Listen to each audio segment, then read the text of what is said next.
on the war. No, the excursion. You have to be The really excursion, clear. excuse me. Well, until he forgets, and then he says Yeah. calls it a war. No, it's the No, special it's only military it's only a operation. war when we're winning, okay? But we won a war that we never started. Never. Yeah. So regarding the special military operation, not a huge fan of it. Of course, I've been clear about that from the beginning. We're bombing them a whole bunch. Wow. There's your liberal lactoid right there, libtoid. Yeah. Although apparently we're gonna invade a bunch of Marines or something pretty soon. Looks like. Do you Taking hear Korg like- Island, baby. Taking it. do you think that's likely? I'll ask you both, Gibbs and Lactoid. Do you think that's actually likely? Yeah, I'll go first just so I can get back to fixing my shit and getting y'all invited and everything. But real quick, I think it's since 1988, Trump has been saying if Iran fucks around, he's taking Korg Island if he ever became president. And Well, then, can you get me a quote, please, of that? Since 1988. yeah, it's in the Guardian article. I'll send it to you in a second. Okay. But Korg Those were Island, his words. No, he's talked about Korg Island in the 80s. Apparently. Yeah. No, Yeah. I mean, I could potentially believe that. Maybe the word "carg" left his mouth in some context. I'm not going to There you dispute go. that. Yeah, here's a Wait, Newsweek Trump said article. Karg in the 1980s. Yeah, here's a Newsweek article quoting the original Yeah, and he said he wouldn't invade in 2024. Trump. Hold on. Well, that's what I'm about to get to. Listen, I'm trying to do this. Yeah, but quick. don't you know how time works, Lactoid? Lord. 2024 is before 88. I'm pretty sure. You Yeah, didn't go to the right school. So I went on a panel this week, and there was a guy named Nazi Points, aka Counterpoints, on them, and he came on. We all did our openings, and he said how MAGA flip flops, and I said, well, what's more consistent? If you say you're going to do something since 1988, if they're going to fuck around, and then when they fuck around, you do exactly what you said you were going to do. I think that's the most consistent. And he got all upset and quit like a baby back bitch after openings. We got the clip. So guys, if y'all want to now refer to Counterpoints, you can only refer to him now as Gibbs's bitch. And so secondly, yes, I absolutely That clip doesn't prove anything. it does prove At all. everything. It proves everything. And so like I said, it got because just go watch the first 5 minutes of that and you'll agree that I own his soul. Anyway, just back to what I was saying. No, I don't so do that. I did watch it, so- actually. That's what Yeah, I said. I own his soul. Own it. Listen, how are you going to talk about Gibbs's substance abuse and then quit your stream because, I'm too drunk to stream? Listen, bro, if you're too drunk to stream, maybe you should learn how to handle your alcohol and not talk about other people doing something. No, he just said he didn't want to waste his time. Yeah, because I That's drink almost every stream, and he said that, but you don't know what he said in the back rooms. What I'm saying, guys, Right, I is listen. If he's a pussy and he wants to talk about not being able to do streams because drinking's gonna make him too mad and he's gonna slur. Listen, I drink almost every stream, and I don't slur, and I come on here and I contribute. Wait, you do slur. Wait, you slur. Correction, you slur. I don't drop slurs. I just slur words. Yeah. There's a difference. The point that I'm making is don't be a baby back bitch like Nazi Points. All right, that's the key. I own his soul. Don't talk about substance abuse if you can't handle your substances yourself. All right, and yeah, we're gonna take Korg Island. Let's fucking go. All right, I'm gonna fix. Okay. Go ahead. Well, first of all, Bam, it looks like happy to have you here. And so far, your camera hasn't freaked out. We got to run with lead on that one. I'm back to the wired, so I should be good. Oh, okay. So the only issue is that like you're Compressed. Yeah, compressed. You're No, he may have lost a significant amount of weight. These GLPs maybe. are Maybe. doing I know you've been wonders. working out. Like, okay, yeah. Your aspect ratio is a little off. But much better. Much better. Okay. Now you're fat again. All right, we're back to sorry. Lactoid, go ahead. Your thoughts? I mean, I don't know much more there is to say about it. I mean, I'm opposed to it. I'm guessing there's a decent chance of some kind of ground incursion, although I think it would be limited to just securing the Strait of Hormuz, is my guess, to allow oil passage. Trump says he wants them to get uranium. Yeah, like I said, my guess is that they're going to be taking the Strait of Hormuz or securing it or whatever the fuck. I thought the war was won, though. My position, I know. There shouldn't be anything left, right? We won. Yeah. Everything obliterated. There's no, I also no just issues. Think, I think I'm very consistent in saying that it's not a fan of this. Not a fan of us doing Yeah. this. It's been very expensive. It absolutely has had global economic ramifications.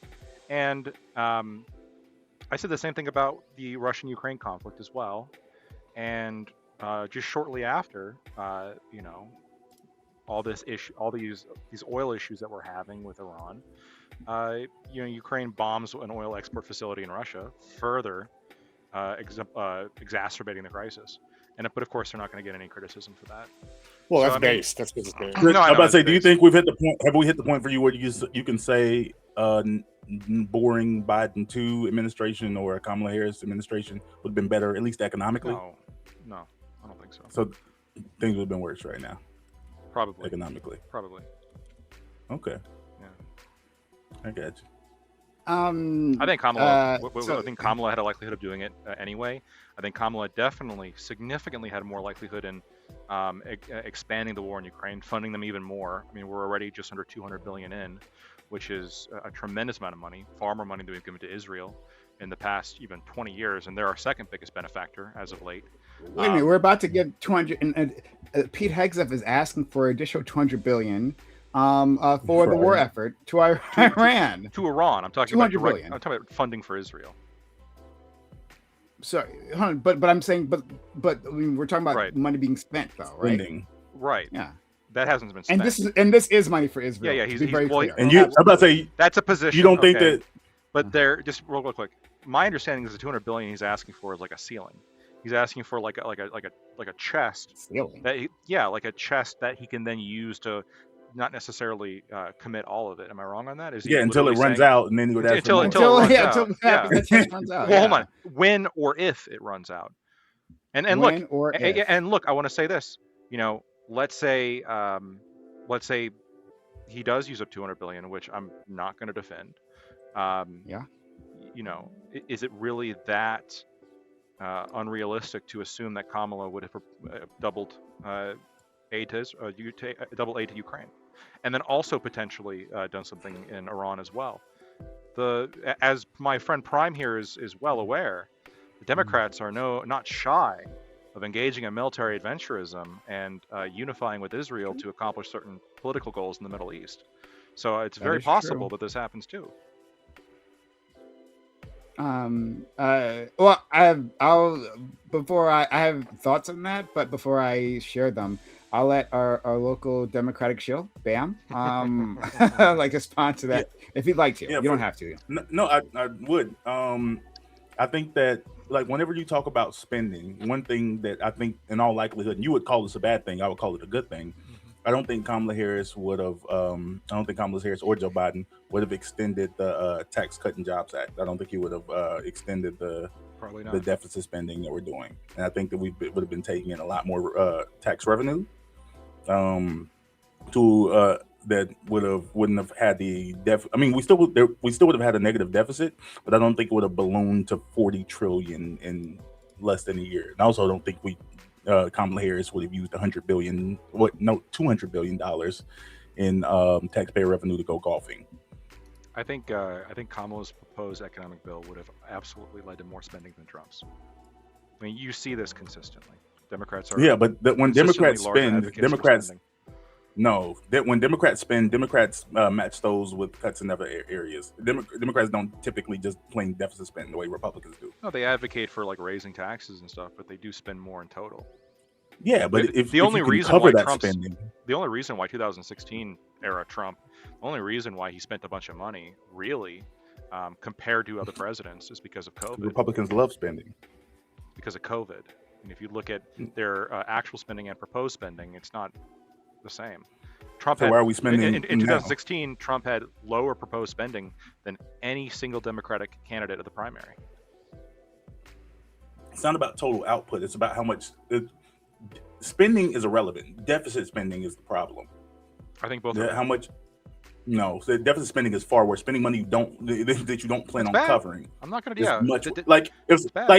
I'm not gonna talk about how the way Jeff Bezos spends money, because he has money to cover it. But it's worse for somebody to use a credit card to pay for things. Deficit Right, spending is no, far but worse. Well, again, that this depends is like on how you use ignoring. your credit card. This You is wanna also keep, like, No, I'm 20, saying 30% I'm saying on that somebody the who credit. doesn't pay off No, their. I'm but saying again, someone who the can't afford to pay comparison. off. But here, this is where you and I would disagree. I see Bezos as getting his money through consensual contracts. The real comparison in my mind is, should I go rob somebody for their money to buy that Gucci purse, or should I put it on my credit card and then rob the person later on down the road to pay off the credit card that I just used to buy the Gucci purse? Both are bad. I'm not a fan of both. The second one sounds Ideally, worse. we should stop. I don't know. Because you're doing two crimes. You're doing two things. You're putting on the credit and then robbing somebody. No, you're still doing one crime. You're just delaying the crime. And if you look at total spending, if total spending is less, if we're accomplishing total less spending, then as I see it, there's total less theft. The one point you might have, God. the one point you might have that, here, look at the taxes dick. All right, I'm just saying. That's what it says. Anyway, Lactoid, I just forget how insufferable you are sometimes. I do bring it love back. you, and I appreciate how sometimes we can Yeah. team up, but I yeah, the forget last two that that panels is we your... were far too friendly, Hunter. Okay, we I gotta agree. fucking- So anyway, taxation is theft. It's bullshit, and I'm a big fan of the fact that Big Beautiful Bill did have some spending cuts in it. I'm not a fan of the some stuff in there that I thought was not needed, such as the ICE budget increase, or once again the military budget increase, which seems to happen every fucking time. Yeah, so I mean, he increased it to 1 trillion last year, and he's 1.5 proposing trillion. 1.5 trillion this year.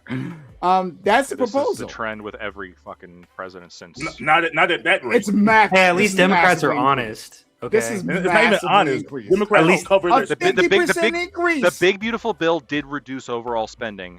It just didn't fund it didn't tax actually cuts. fund as much because it continued the Trump era tax cuts, which I think did have a positive impact Hey, in the economy. And there's economists who no. reported on it that it Last said that it year, has. after Doge, there was an increase in spending in 2025 compared to 2024. After That's not Doge, what after the cuts, there was an I- increase in spending. Did It would have been more Stop. if it wasn't for the shutdown. Sorry, go the ahead. whole maybe, but with the Big Beautiful Bill, are you saying that the spending would have been more without that or with that? I'm saying whatever was done, there was an increase. Right. That increase is, I'm telling you, that increase is going to happen either way. Yeah, that's probably entitlements. Like things. It's entitlement things are set spending, to tier Interest up. payments. No, I'm saying that like Over this time. from an Yeah, administration people that said it was going to cut, it was going to save. They did They still cut. managed to increase. Yeah, Yes. and yet still they managed to increase. What I'm saying, what I I'm trying am to tell you seeing- is that they cut it. So and I'm saying the it was overall complete spending, failure. the overall spending did go down, is what I'm trying to tell you. It would have been I'm- higher had it The not been the Big overall Beautiful spending Bill, went down because of the because of the of Big the, Beautiful Bill. because of the shutdown. Wait, hold on. No, the Hold on. shutdown, Could the I, shutdown probably cost us money, just to be clear. I'm seeing a couple analysis that say that it would increase the deficit, that the Big Beautiful Bill increased the deficit by It does. 2.4 trillion.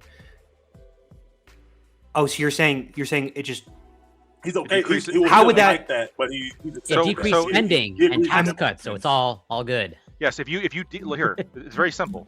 If you decrease spending but then also cut taxes, you could deficit spend at a higher rate than if you increase spending and I decrease understand. taxes. They Right. decreased spending, but they Yes. didn't decrease. Totally. Gotcha. Yes. I probably agree with that.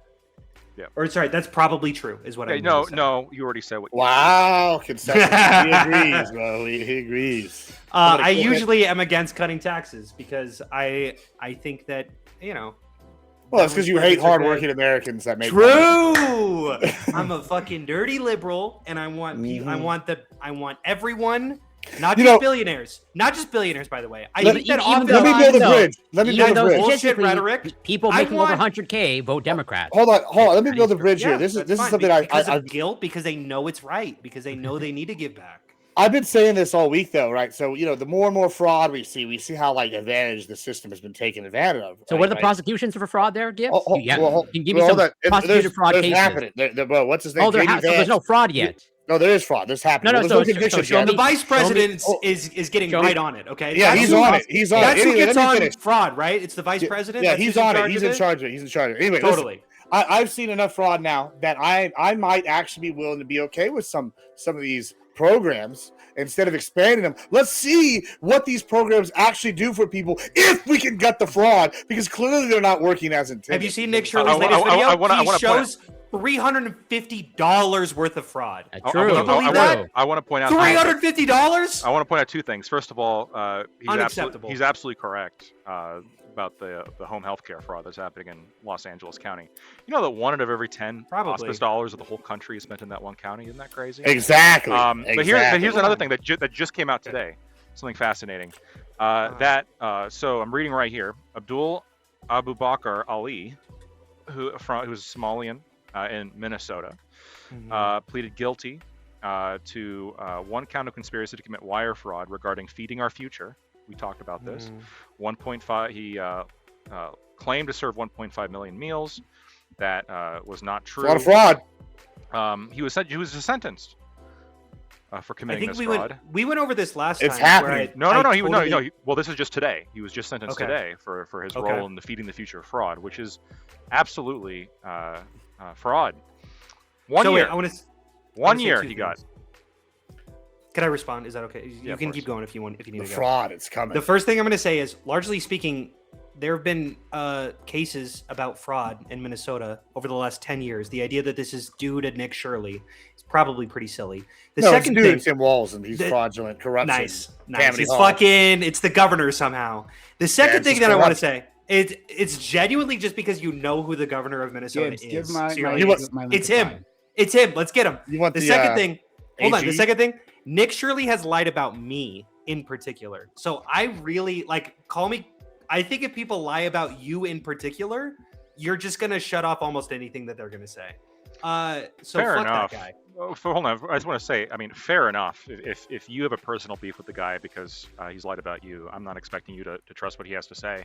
What I will say though is that I think his video got rightful level of attention on what's going on there. I think Gibbs, you were a part of that with me, I'm pretty sure, when we covered Feeding the Future specifically. This was before Nick Shirley's video. And the Office of the Legislative Auditor did look into that and condemned Minnesota's government under Tim Walz for various oversights and various just complete, I think specifically they used negligent, if I remember correctly, in terms of how they handled a lot of the handling the finances. There's a reason why Tim Walz is not rerunning because of this, by the way. And then Feeding Our Future, which is one of the single biggest example of actual fraud that existed that we can really pin down and that actually has legal weight behind it. I mean, the sentences here are pathetic. 1 year. I mean, this is one of the biggest. We're talking millions of dollars. This guy was involved in this massive fraud. He gets 1 year in prison. Sure. Yeah, I Didn't agree. Trump Well, pardoned somebody with like what $200 million of fraud. Yeah, exactly. What difference does it make? It's white collar crime. Hold on. Welcome to how white collar crime is treated in America. What the fuck? Yeah, it wasn't. He It wasn't should a get more than a proper year. punishment. I understood. Who are you arguing with? We all agree. Understood. Yeah, I get it. Oh, that good. happens I'm often. glad. If you even go to prison I think at we all. I think don't we know, all like, agree that what is largely this speaking, I will. Do I didn't want to? I will say that there is an angle that you can take where you can say that obviously speaking, if you are committing more violent crime, that probably speaks a little bit more to your character than if you Sure. just defraud millions of dollars. Hold on. If you But defraud millions of wait, people, hold on. This does not No, I agree. follow. This. Oh, sorry, hold on. I'm going to clarify it in the next sentence. I'm going to agree with what you're going to say. It's okay. It's okay. I hate to do it, but I actually do somewhat agree with Hunter thus far. Continue I going. I will say That's not as a win for well, Hunter. if you I'm telling you. defraud Pablo millions of Escobar, people, Pablo Escobar was actually If a you good guy defraud- 'cause he if didn't you- do violent crime Right. himself. Let Hunter go. Let Hunter Yes, go. he did. if you I will say in an indirect Can't way, prove it. if you defraud millions of dollars from the federal government, you're probably leading to the deaths of hundreds of people, or I don't know the amount, but it's probably going to be more than one person. Good math, But probably. the human being probably doesn't factor in that consideration, so that is worth considering. But I think that that's probably something that we should crack down on harder because it does lead to more deaths. So I am in favor of Lactoid, increasing hold the amount. Lactoid, you're I'm gonna pull back because I feel like Lactoid, your entire political project says the opposite of what you just said. Talking about how taxes are theft, right, and stealing from individuals. You guys have been here, my regulars, right? You've been here as the libertarians have lectured me, right? Well, hey, taking property is just like taking life, right? And now, like, Hunter puts up a situation where That's right. They steal money, right, from millions of individuals, and then Lactoid's like, yeah, that's just that might be worse. Right. You're than actually knocking 100% over correct, Clive. 7-Eleven. Yeah, it might be. You're 100% correct. I There's feel like nothing. you're actually, extrapolating a little bit. No, Prime is right. Is actually right. If I go and shoot one guy at 7-Eleven, that is way less bad than them taking millions of dollars in tax fraud. There's so many more people hurt, including me. I'm not hurt by the guy getting shot at 7-Eleven. I am hurt by the guy fucking us on taxes. It is much worse. Yeah, hold Fake on. libertarian. Much worse when get Fake libertarian. Yeah, I would say it, bro. Can I respond? Yeah, Please. taxes are bad. These fraudsters are bad. The No, they're government theft. of Excuse me, the- they're theft. Is what I've been told for years at a time. They're theft. Go ahead. Yes. See, this Yeah. he's secretly Oh, a tanky. Who I you said are, taxes are bad because they're theft. No, Committing but fraud that- and stealing a bunch of money from the government is bad because you're stealing the money that the government stole it from, right? You would say You're theft is steal- bad. Yeah, I would say theft is bad. Let's just roll with Robin it. Hood is Hold on, probably not charity. Lockjoy would say how And, successful they are matters. If they're successfully steal a lot of money, Two wrongs they're don't more make a morally right. correct No, because they have no, more money. no. So they're more Lockjoy, correct two because they have wrongs don't make a money. right. That's what he would say. That's the problem. No, it's all bad. And then the government of Minnesota is bad for the office for what the gosh. office of the legislative auditor found, which is that they were incredibly incompetent when it comes to taking people's money and running the No, they're funds incompetent. that is They're associated Democrats. with that money, which is what was found. And Tim Walz is bad for many reasons, but that's one of So them. you're going to explain how Um, that's not worse. And than so, having- but what Hunter is saying, which there's some truth behind, is that when it comes time to divvy out punishment, we have different interests in play. There's multiple different interests we have for how to deal with somebody who's done something bad. Sometimes we have a restitutive, where we do have a restitutive interest. I think in almost every case, we can have a case. We also have an interest in rehabilitation. We want to correct them. We also have an interest in the public safety, right? And somebody who's a psycho, who's shooting people, or who's incredibly aggressive and violent towards people, they have a different kind of mind, and they're more of a threat in the immediate term than somebody who, was placed into a position of financial power and then took advantage of that for personal gain. And then we just, we can punish them, but And the destroy, risk of them doing it again, just if we as many remove lives? them, well, the risk of them doing it again, if we remove them from that position Or of reintegrating financial with power, society. is going to be less, right? And they're probably going to be more apt to be reintegrated with society than, again, somebody So who... they don't need to be in jail longer than a year. Oh, no, they should Yeah. be in jail longer than a year. Yeah, we all agree. No, wait a minute. I just said They're that gonna they can be, as long as we remove them from the position, they can be reintegrated back into society. Yeah, they're probably more yeah. likely. But 1 Done. year is crazy, is what I'm trying to say. Like, Oh, I- no, it sounds about right. I think Right, murderers right, should fine. probably get like life in prison. This guy should probably get like 10 years, like less. How is this No, no. controversial? What are we It's too talking much. about? It's too much. It's too Yeah. much, Years. Lacto. Yeah, it's too much. listen. I don't know. This I- is, this I is think my they whole should, like, experience talking with the left. repress I just them. say something common sense and No. they just like, No, that's no, ridiculous. hold on. No, I don't No, know. it's not. I think you're like Wait, hold on. in a Walk position. through what Lactoid is saying is so crazy.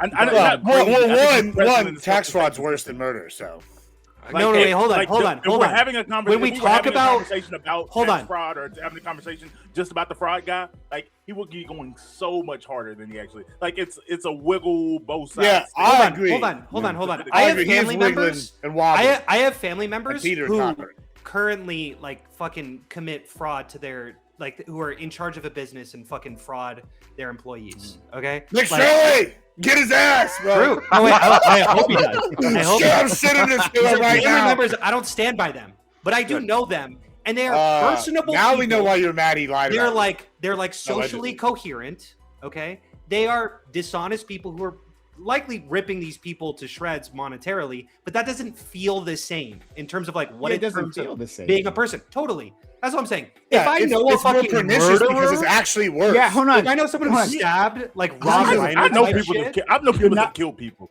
They're not actually like foaming rabid dogs. No. But it They're not depends on the that bad, most of circumstances, them. Most of right? them are nice guys. If we look at like Rob Reiner Sorry, type I shit, don't know. where like they just like he fucking stabbed to death the dad, or like someone who shot up a liquor store, who was just like he was trying to grab the money. People were getting defensive. Yeah, but- spur of the moment, shoot someone, acts like. But that's not as bad. That's honestly not as bad. Like the one life being affected, oh, that's bad. Okay, cool, he died. Oh no, but like millions being affected, that's way worse. I understand. Way worse. I Lactoid understand over here is flipping, flopping like a impact fish. utilitarian Crazy. perspective. Crazy Why flipping. can't you hold both of So, these Hunter- things Hunter, simultaneously? Because I don't give a shit. Like I have a gun, so I don't die. That's why y'all should buy guns. You're bad. That's See, this is amazing. my experience That's talking to the right. Lactoid. Yeah, right. Wait, that's different. That's different. No, No, it's nonsense. No, It's hold worse on. nonsense. It is worse nonsense. Yeah, but Hunter, hold on. There's Hunter. so many videos where a guy Gibbs pulls is a gun a to the grocery special. store.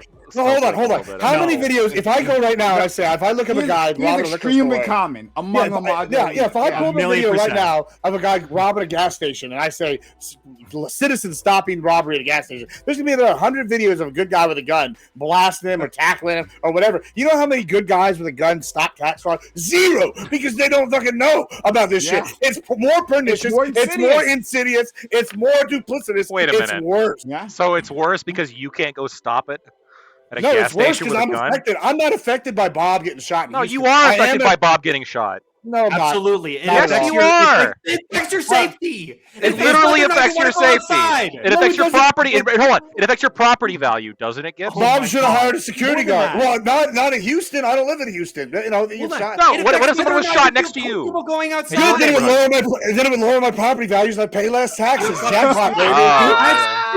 I will say, as someone who has had someone get shot right in fucking front of me, it does affect whether or not you go outside. That's It true. affects whether or Well, not that's you because go you're a outside. pussy. You got to get a Oh gun, bro. my god. And maybe a helmet and a body armor Let's that not goes say above the that. neck. I don't know. Yeah, why didn't just Charlie Kirk Hunter, get? I'm get sorry you armed? experienced. He should have had a body That armor and a was neck horrible. protection. Oh my- Hold He on, should I'm have still- walked like a That was the SWAT right member, way. I yeah. still go outside. I'm not Yeah. holding in, but it does like rattle you for the first week at Yeah, the of very course. least. I'm just saying I'm sorry that like you experienced that, right? Sure, and if but- that were more commonplace, it happened in a place that it basically never happens. Yeah. If it's more commonplace, if it's a place that you just hear gunshots and you're like, yeah, that's a Marbach. mile away. That's just But, what no, happens. but the people It there would- are traumatized like But you constantly. would, wait, you would 100%. feel Yeah, just of as course. you would feel just as like scared if it was commonplace that like you went to work and like 75% of jobs like you just didn't get paid. Like they're like, oh, Right? you never know. Sure. Which, I would not be. I don't just- know. I I'd wouldn't be call pissed. I it wouldn't the be just same. as traumatized though. No, would call it- Might as well start rolling dice, boys. Homie. I agree with If Rattle. you're like, for okay, sure. I got this job. You go through, like you talk like the process Who are of being you homeless is, arguing like, with? Yeah, Oh, I'm not that's getting like- shot. Exactly. What do you want from me? Well, then wear body armor. You'll be fine. Go to work. No, you're not gonna just be You're fine. psychotic. Yeah, you'll be Fucking fine. crazy. No, that's not the way They that literally, works. they literally hold on. You're a lawyer. They literally make carbon fiber like suits now. Not It's don't ask me literally why. a right. possible You could be to like get John shot. Wick. Yeah. I bet you. I'll bet you this, Gibbs. I'll bet you this. Yeah, they're only like body the level fraud two. in the Somalian fraud in Minnesota, which I think is terrible, but the Somalian fraud in Minnesota has cost me personally less than it would cost to go out and get a bulletproof carbon fiber lawyer suit that I have to Nah, wear it's around more in court like- every day. It's only like $1,500, but Yo, I guarantee you. 1,500. Hold on, Yeah. hold on, Oh, hold on. a But all that drop in fraud the going, bucket. hold on, all that fraud going to The Somalia, Minnesota fraud in they're particular buying has affected weapons you for the $2 billion. warlords and killing each other, bro. You're directly contributing to warlords, bro. How do you? Yeah.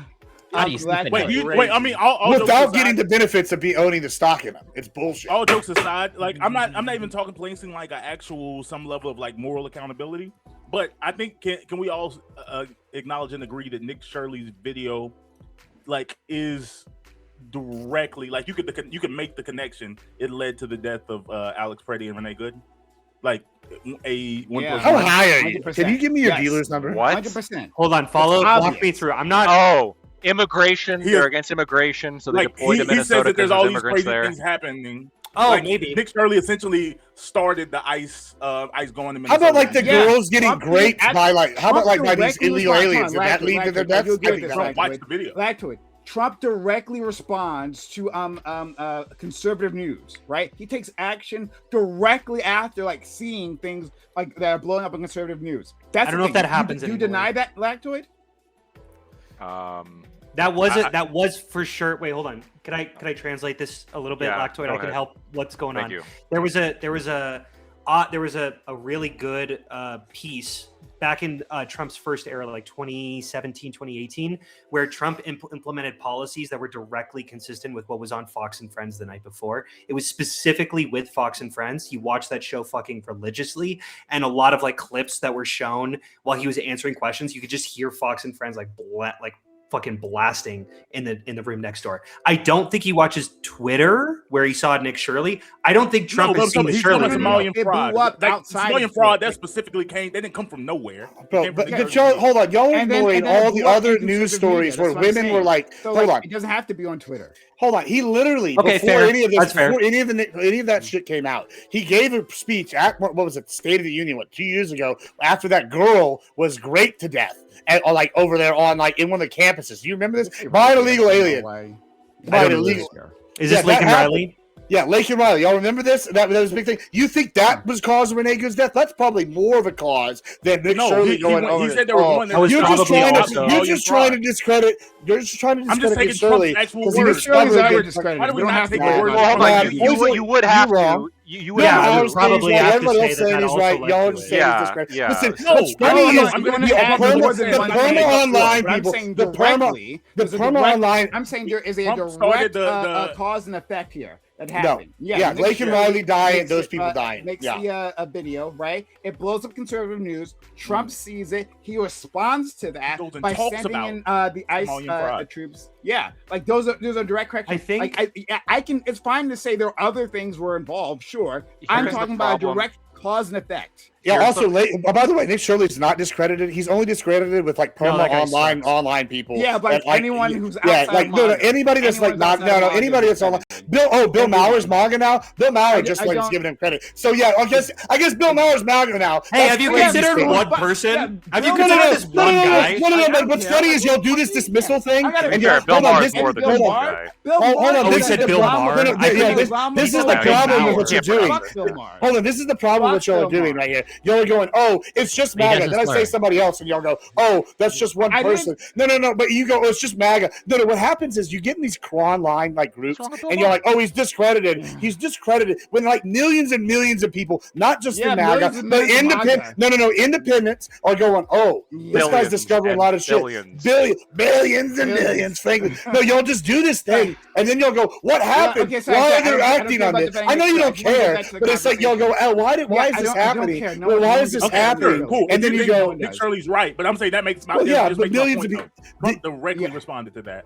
He sent Yeah, people because to it's a good Minnesota point. because of this, like in response to this. Like protesters come out and it led to the death of. well, maybe Alfred don't Renee. I fucking think- interrupt law enforcement when they're in the middle of an operation. You won't die. Yeah, That's kinda like Say common what you- sense. There you go. Just about however you want to. That's still Nick Yeah. Shirley's fault, though. Wait, No, what? it's 100% her own fault. Okay, She, Well, wait, not his hold on, fault. hold He on. she literally suicided by cop. That's her own fault. Hold on. That'd be like if I walked out with a gun to the cops and was like, "Hey, you won't do nothing." Like you, it's the same thing. Yeah, It's they her should be able to- Could I- 100% hold on. only her fault. If you There's go a, to there's a 100% only huge her issue fault. with this. That's not They what she should did shoot at all, you but I don't in want the to face. talk about Can I that. respond? That's Can been there I for a respond? 100% her own fault. Yeah, I want you to respond to that. The Yeah, Brian- I'm gonna I respond. haven't given my point on the I know what it violent is though, crime thing. because I'm. I You know know, what what you is mean. my what's my point? So it's all. Well, no, hold on. I know your point about the Alex Petty Renee Good thing. Oh, I wasn't. Okay, all right, fine. You do your Well, that's thing what he wants first, to and I'll respond to. That's what I want to Go ahead. respond to. Okay. I want to Okay. respond. I want to talk about the other. I feel thing. like I'm the But- okay. translator It's here. fine. It's fine. Go ahead. Like, Does anyone else feel that? Sure. You're the a little bit. trans. No, you don't have to translate. You don't have to do anything. Thank you. No, wait, hold on. We haven't had that debate yet. So anyway, okay. This is first of all, I agree with Gibbs with the Renee Good shooting being justified in the first place, but you could still make the argument, well, that it was still sad, and that never would have happened had ICE not been there. And not because sad at all. of the Nick Shirley, I think it's sad when people die. When the Nick Shirley video, I went out dancing like they did. Yes. Okay. When the Nick Shirley, I got no response to that. When the Nick You're Shirley psychotic, video came out, you could argue that like maybe this riled up conservatives led to like a direction of immigration officials to Minnesota, which then thus led to like kind of go down this domino list. You can do that. The problem though, if you want to go down that route, is it works so many other ways, many which are like I see this as like very unintuitive, but Gibbs is sort of right. you would have to argue then that Biden's policy at the border, despite the fact that he was warned that it would lead to Go ahead. massive Yeah, increases sure. in migration, Good. the fact that Blame he was not enforcing He's the border. Lactoid. He's just gonna say Blame No, Biden's a Biden. mass well, murderer. let me finish, right? So when Biden was not enforcing the border, despite the fact he was warned what the effects would be if he didn't, that he is responsible for Laken Riley's death, that he is responsible for every rape that happened under an illegal immigrant that came into the That's country at right. the time. And I think but to some degree, I don't. both We don't sides actually of the believe that president- because that's insane, right? Why, I do believe that. why wouldn't we hold the president accountable for the things? that See, happen? exactly. I told you this is the wrong way to go. It's I told 100% it- I guys. told you. I'm Is the a king- Biden is the fan. king I'm not riding with accountable Biden. for But I'm what saying that, happens in his I know kingdom? Republicans love to not give presidents have no responsibility or accountability for what happens in the country. But sure, No, the reason is Could I- because Cause and the effect. reason is that because doesn't make it policy. not that doesn't make it not a good thing. No, the reason Like, is because I policy. can still say that Biden made a positive reason, but there's actually just outcomes and negative Right, externalities it's with because things. I'm gonna policy, jump in. It's because policy decisions are like difficult.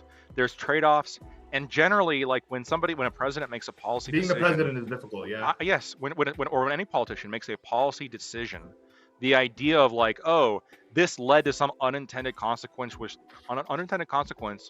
led to somebody's death. Depends on how predictable Am I going it to was. personally hold that politician responsible? Like they No, are no, the no, killer? Stop. No, no, no, absolutely no. not. This is- Lactoid, stop being fucking dishonest here. Stop being dishonest. Again, We're with the talking about dishonesty. he sees a news cycle, right, where this thing blows up, and then he says a militarized force into an area, and then that militarized force kills a person, right? There aren't that many steps here, right? There aren't any logical steps. Yeah, I send armed men, right, into an area To enforce the law. and they're violent, and they're yes, sure, whatever, doesn't matter.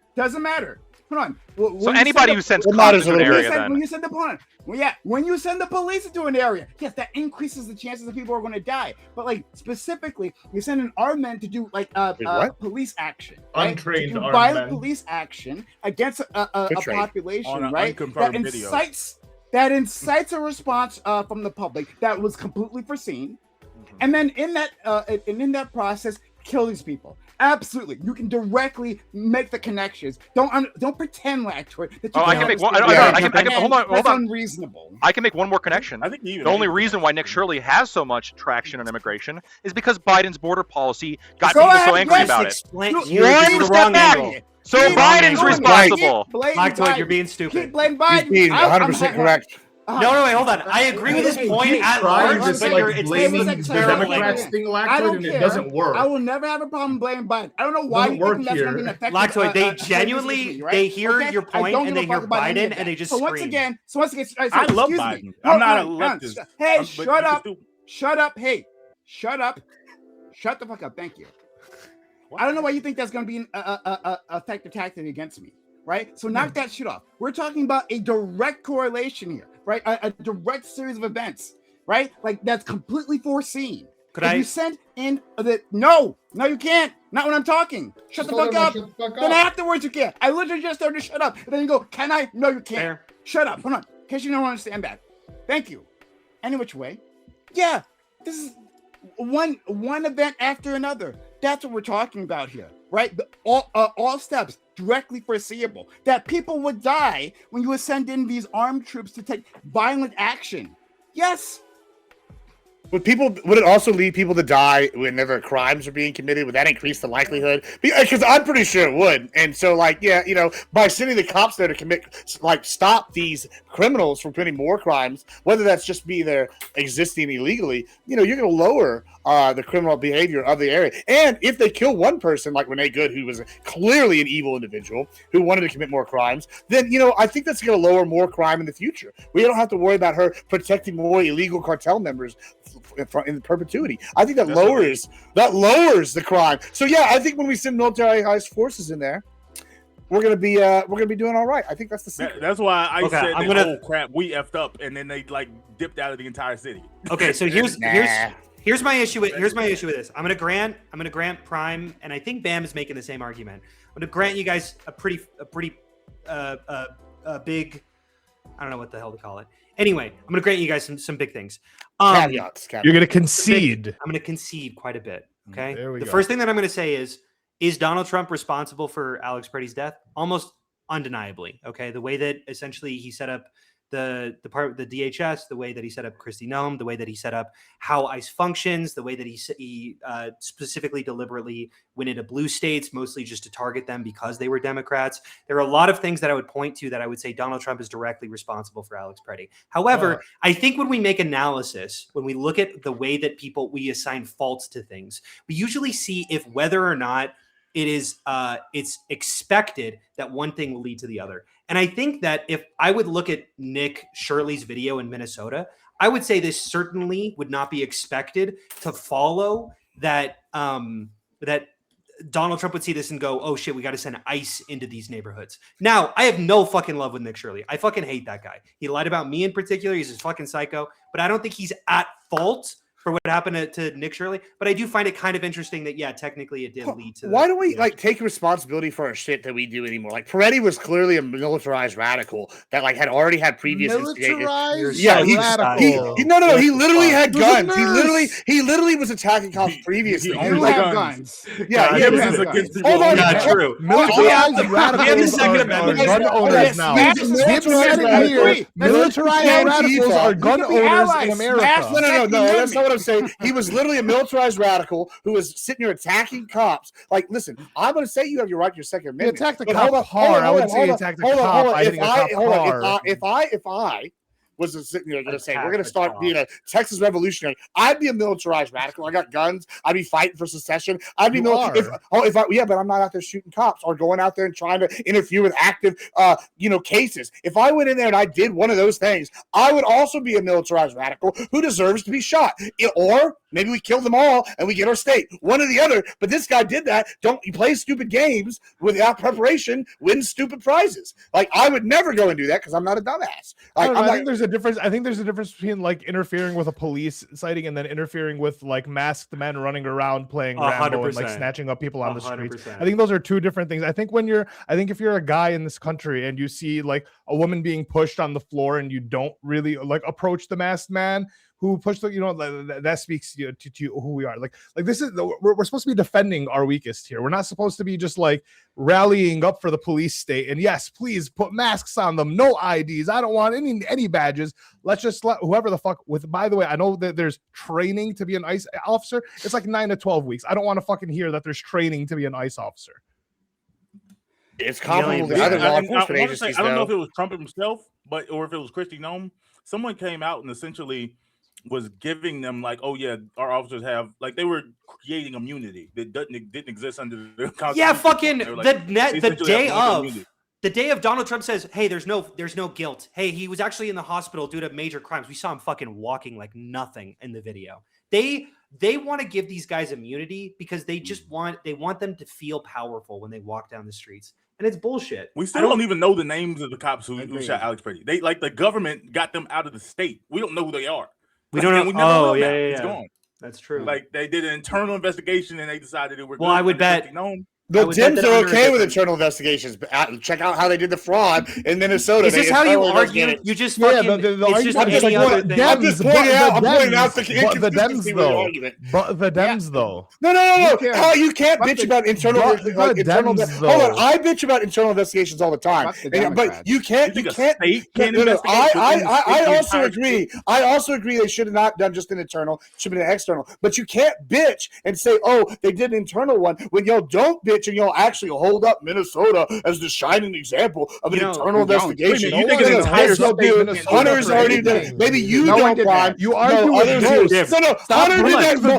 Hunter did that multiple times. You argue with here. Hunter did that multiple times last time we brought up the fraud. I don't want to hear it didn't happen. You brought they did an internal investigation. Corey brought they did the fraud check in Minnesota. You brought up a fact. I brought up 2 facts. Y'all both did that, so don't say I'm arguing with ghosts. Hold on. You two both did that shit, and that was people here, guys. Usually, Brian or Bam didn't do it doesn't mean there's not 2 other people on the left here in the room. Usually, I get so annoyed by people like because Ali. Prime and Ali for going just fuck the Democrats. I understand that so fucking much when I argue with every fucking person who defends Donald Trump, and they just go, whoa, but what about the Democrats? I get why you just go, yeah, fuck the Democrats, because you guys can't take accountability for your administration. You just throw it to any other thing that you could see in the room. and it is exhausting. Take credit for the administration in the room. I just want to know. I just want to know. Like, do we not believe in the concept of state crimes anymore? Because a state crime is an investigation, I guess, internally as broad as an entire state. Like, there's people of different political affiliations within the state. Like, I understand one organization can't do everything via internal investigation, but I believe a state can. I think that you're able to find somebody who has a different, like, unbiased investigate a specific case within a state. Like, I don't think that's Hunter, like fraud. Yeah. I truly believe that like politicians essentially are like our slaves, right? They should be our servants, right? Oh, 100%. And they should be like, and they should be begging on their knees for votes, right? They should literally be crawling and begging for votes. Mm-hmm. So when the elected politicians and the officials and all that don't do my bidding, I'm just gonna throw them under the bus because they can eat my dick. I'm with you. They're not doing their job, which is to grovel at their knees at my feet. I'm totally with you. Is really my point. That's it. I think. Why would I take credit for them? Fuck the Dems. Fuck anyone who isn't doing my bidding. Totally. I think largely speaking, the Dems are doing a better job than you think they are. But I agree with this motivation in principle. So they're not. Ollie's right. They never do. I know. I'm the one. I'm 1 out of 7 here. You're not. I am a Democrat. Oh, hell yeah. Sorry, Bam. I apologize. Sorry. So 2 out of 7. To Hunter and Lactwood, but we'll let Lactwood respond first, and then Hunter can respond after he likes.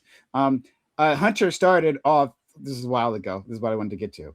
Talking about like context in terms of violent crimes, right? Like, and yes, of course, right. What he was saying was correct in terms of like, hey, there are some people who are like more dangerous than others in terms of like committing violence, right? We can recognize that. We can recognize the context, right? Like it's a guy who comes home, shoots, the guy fucking his wife, right? That's different from a psycho who takes a Tommy gun. I don't know what they call it. And then like mows down a crowd. A mobster from the 70s. That's the yes. Not even the 70s. I think it's even older than that. Probably 50s. Tommy gun. No, it's like the 20s. This is like yeah. Anyway, sorry. So the point is understood, right? And I understand how we treat this within our country, right? Like what Lactoid was saying previously is yes, how we look at it. We say that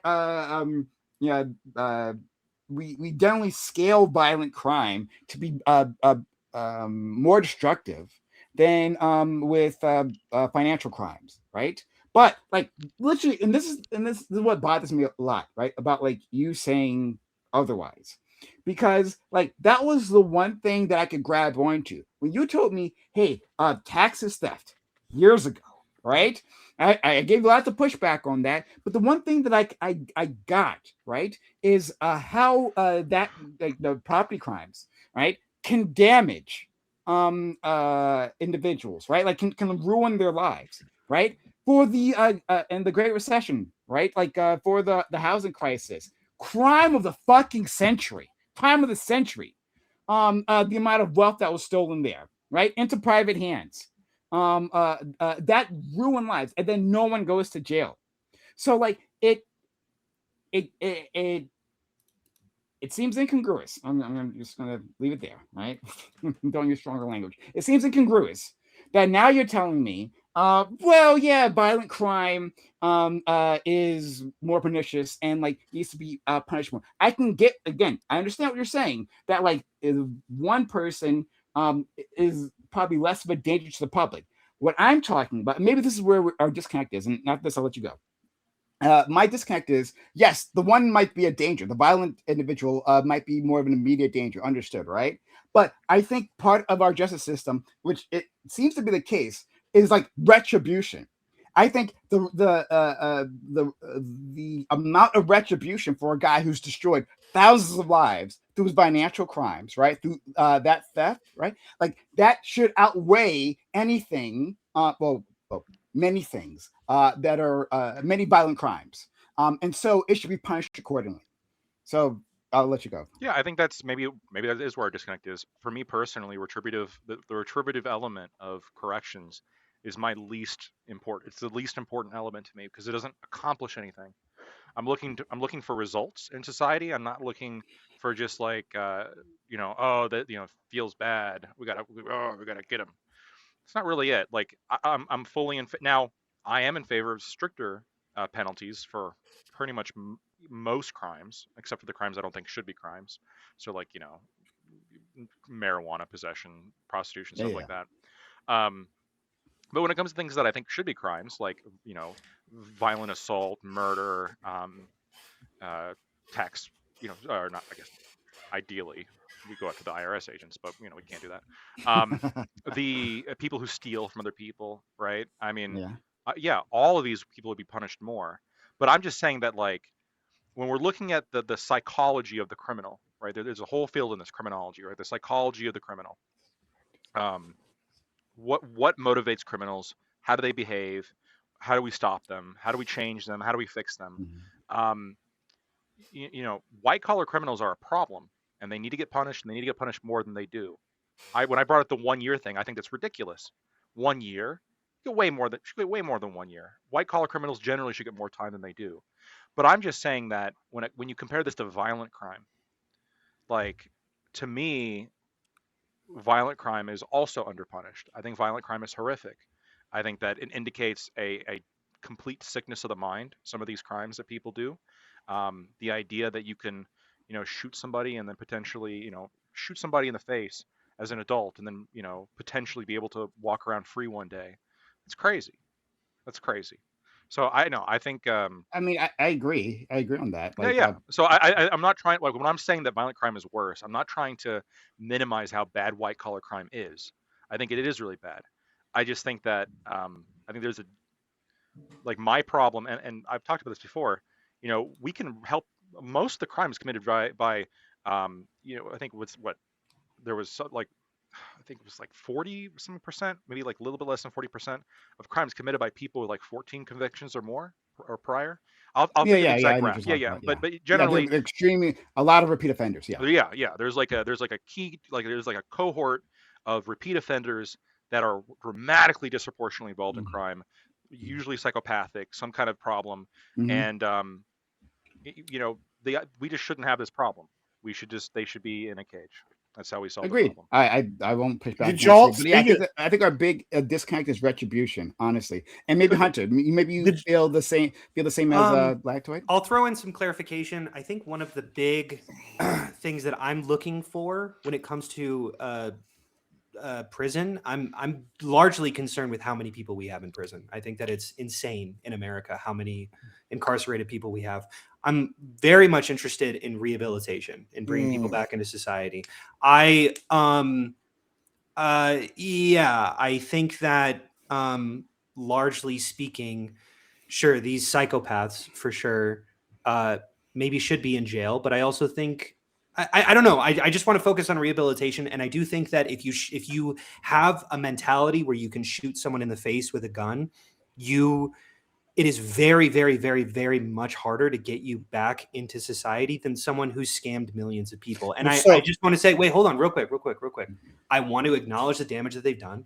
I want to be able to they should be able to do some restitution and probably be taxed the fuck out of for the rest of their life. They probably should not be able to work anything basically ever, and they get taxed the fuck out of to just repay the families that got done. I don't know. I'm thinking about ways to do this, and I also think that they should be jailed for 20 years. I don't know. So you're not in favor of that judge that went viral this week for giving that guy 96 consecutive life sentences, and yet it's going to take him 200 years to be viral for. I don't know. The viral video, they haven't released cases, but it's allegedly for serious crimes. Sometimes you got to do that. I have to acknowledge. The judge said he didn't have to do that, but fuck it. That's exactly. I don't know. I'm curious what makes, and this is something I've always thought about. What makes the United States unique? Like, we already lock up more people for longer periods of time than anywhere else on earth.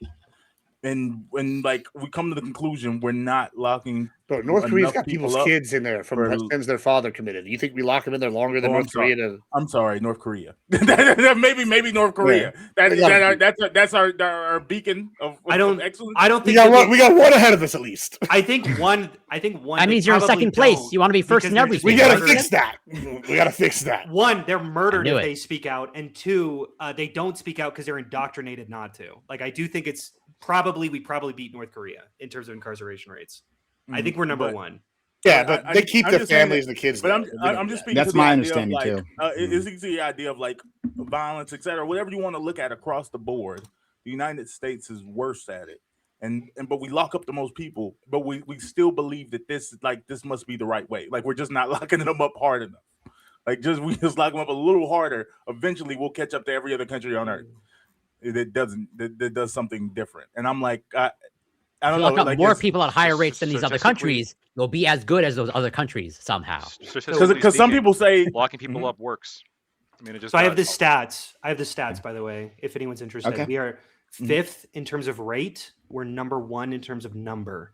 So I don't know Total exactly population and prison population. What's yeah. our Correct. recidivism rate of people We're going the top back? 4. I don't know. I'm not looking at that, but I will No, say I'm that asking Lactoid because he's saying locking people up works. if anyone's curious about Well, I'll explain 224th, that in a second. it's North Korea because they have a question mark next to it. We have Nice. no idea what the hell is going on. I guess they don't arrest anybody. See, I guess we don't have a source, so we can't say either way.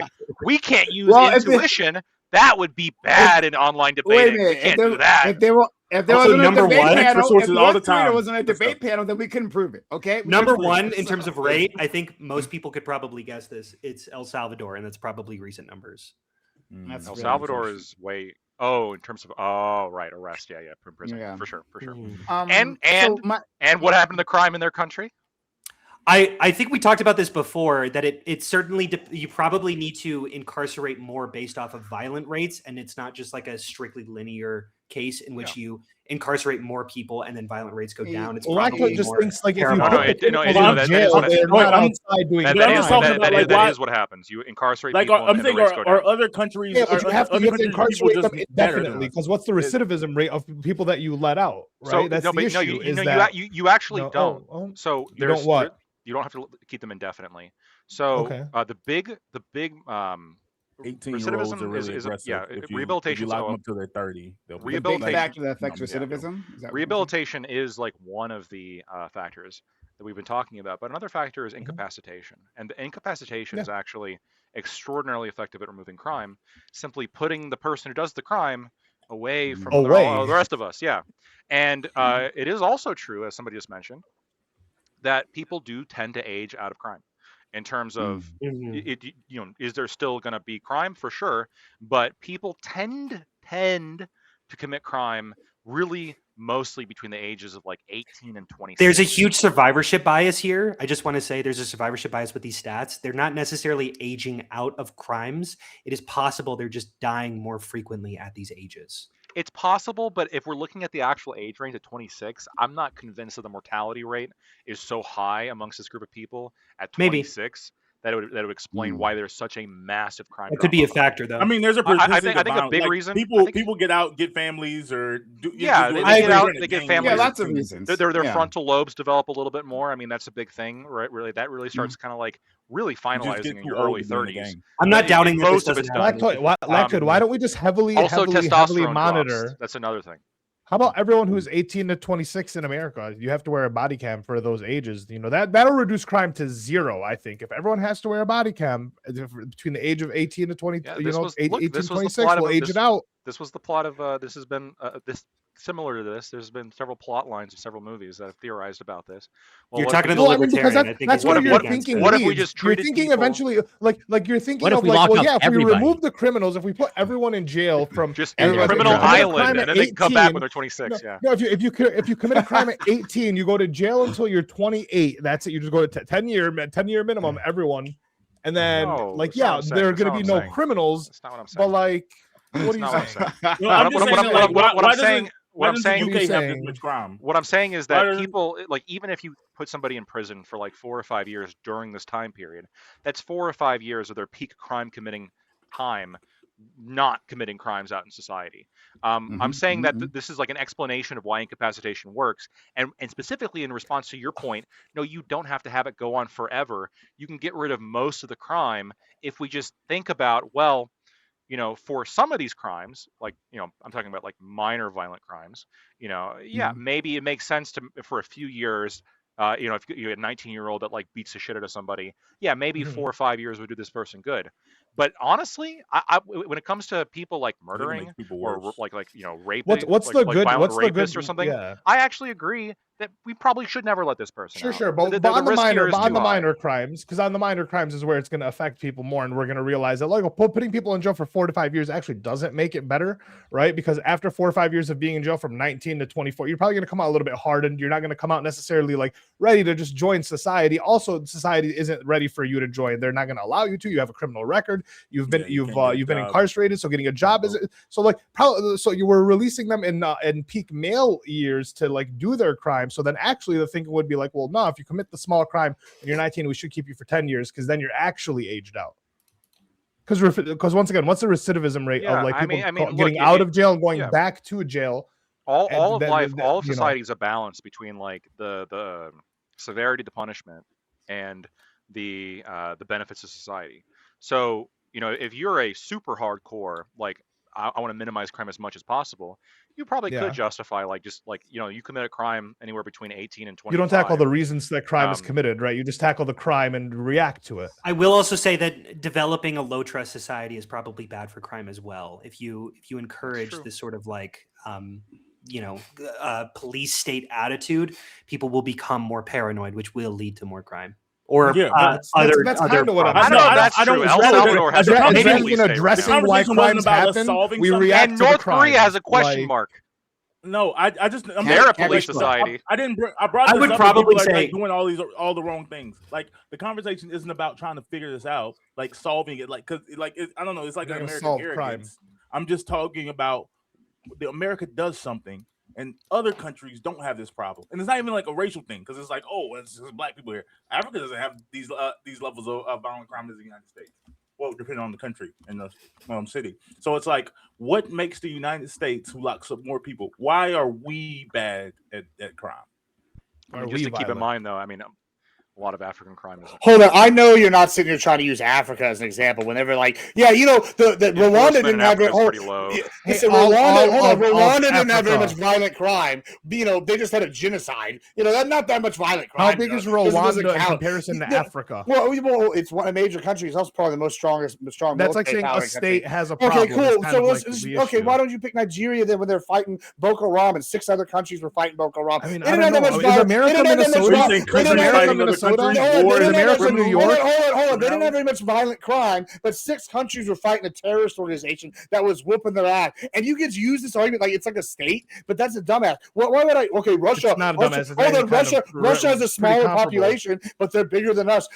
I think what is it? Canada. They have a bigger land than we do. Population. Yeah, they have China. more land. But like this is dumb. Like what you're arguing. Oh, like if you're gonna just pick any state, then we can't argue any country smaller than the U.S. If you're gonna pick 6 countries out of I don't know how many countries are in Africa, but out of an entire continent, how many countries in entire continent operates in this way? I already named 7 different. There's 7 different ones involved in 2 different conflicts. How about we pick the Great African War then, which involved like 14 countries? Wait, hold on. Wait, they don't have the violent crime because they're committing war. Like that's why the militias are really causing rebellions and shit. That's the difference. It's like you can't use Africa as an example. I just want to point out.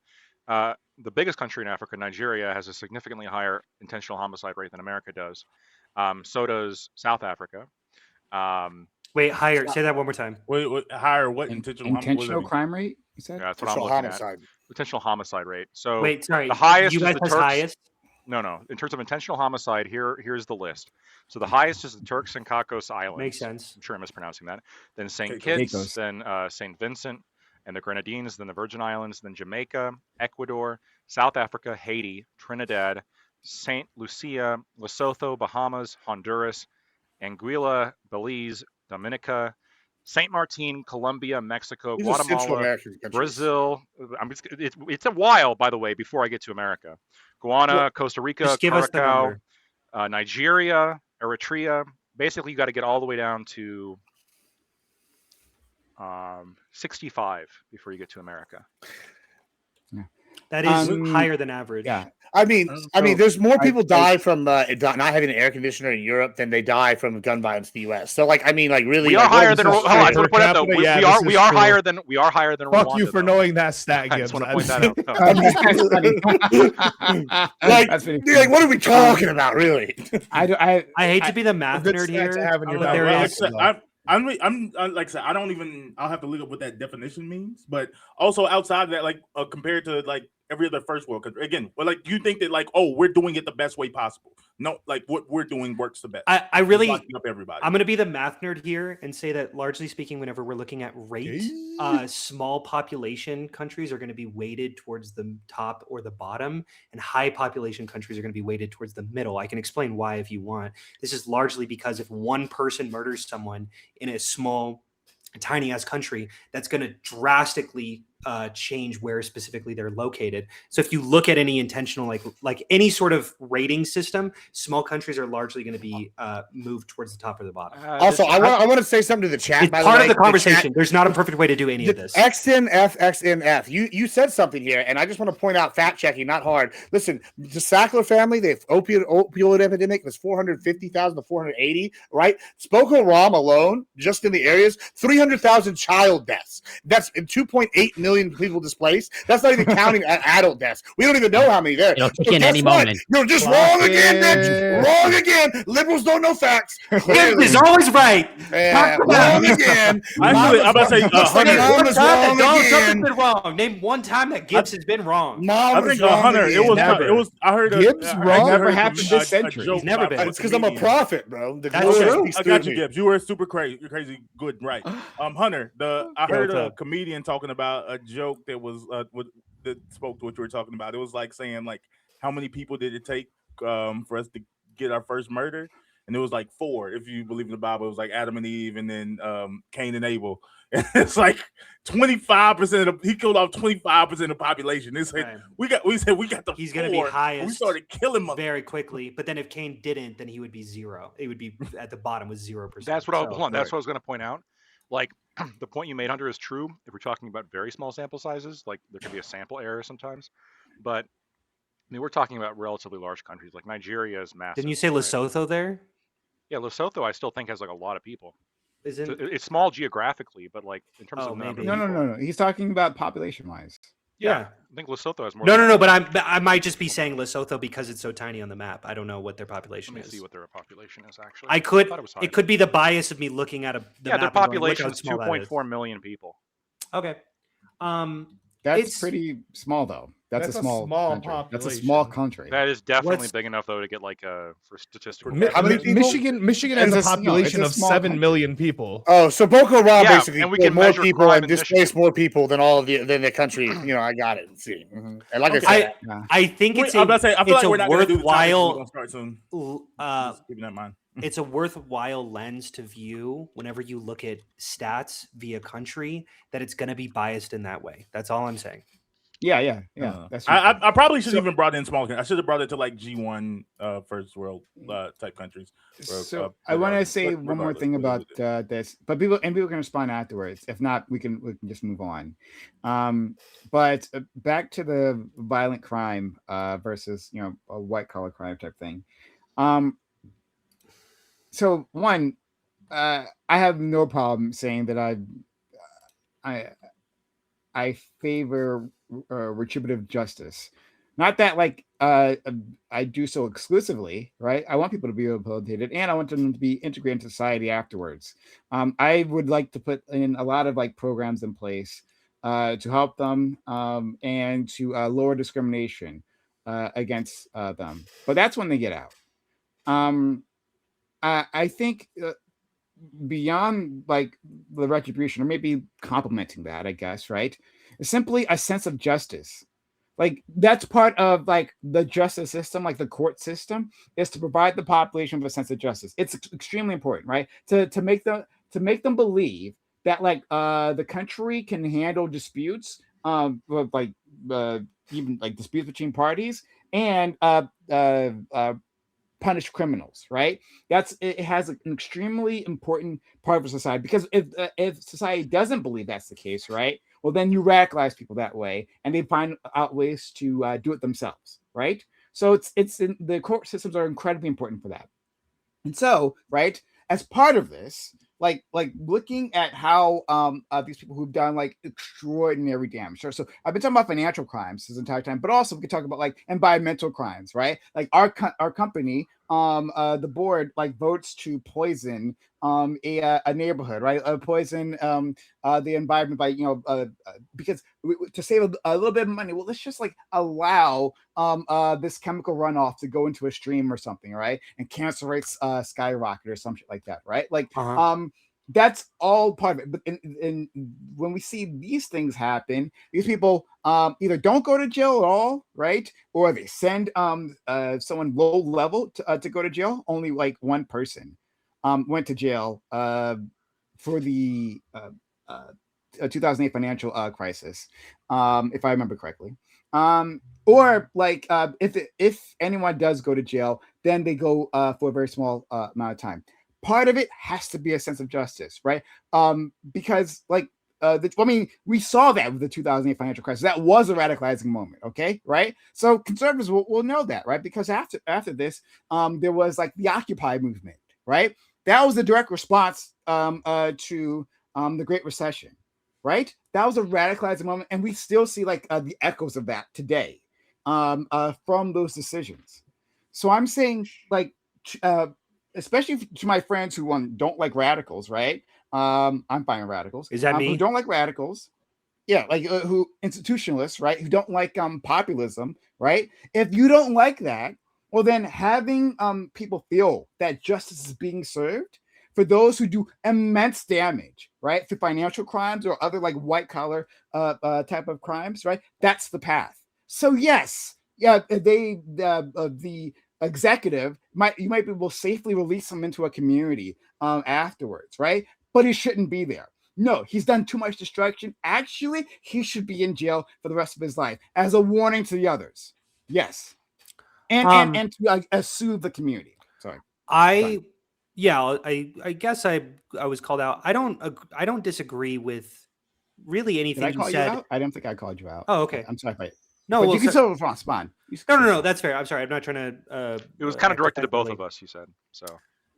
Yeah, but maybe it wasn't a call out. Maybe it was just in response. Yeah.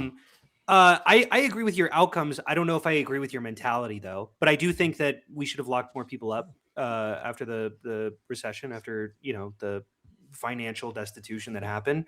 The fact that no one got jailed was insane, and I think that we should see more crime rates. I don't think that it's necessarily because of this. Like, we just need to feel like something is being done. I don't know if that's a helpful belief, but I do think, I don't know, maybe it's helpful to some degree, actually. Maybe in the face of feeling like nothing is being done. Yeah, I hear that. I definitely think that is maybe should be part of the conversation. I think maybe I'm overemphasizing something like rehabilitation because it's often underemphasized. But I do think that it's true that feeling like there is a sense of justice in the world probably does matter to some degree.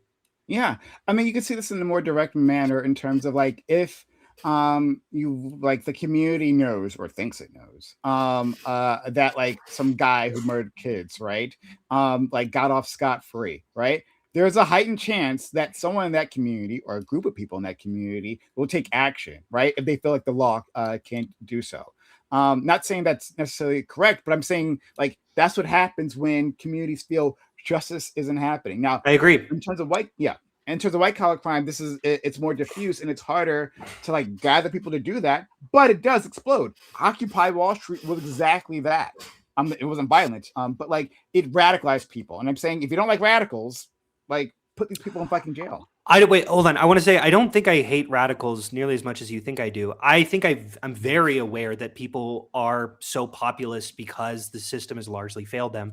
I think I usually take a place after the fact to say I don't want to throw the baby out with the bathwater, but I do want to say before the fact this system has absolutely fucked a number of people. A lot of people lost their homes, lost their jobs, and ultimately probably died due to what happened in 2008. And I find that horrific. I mean, unemployment. You know why you don't want to throw it out with the increases bathwater? It's because you're a handmaid. Because I'm a fucking exactly. Can I want Your hands I'm wash one of your those- fascism. Wash the hands of fascists. That's Okay. why I like Gibbs so much, and I never argue True. with him. Well, So I think I'm not a fascist, but sure. I think that people just a very quick caveat. I would agree with you that I think populism is increasing because people feel as though the system has failed them. I just think a lot of that is not true.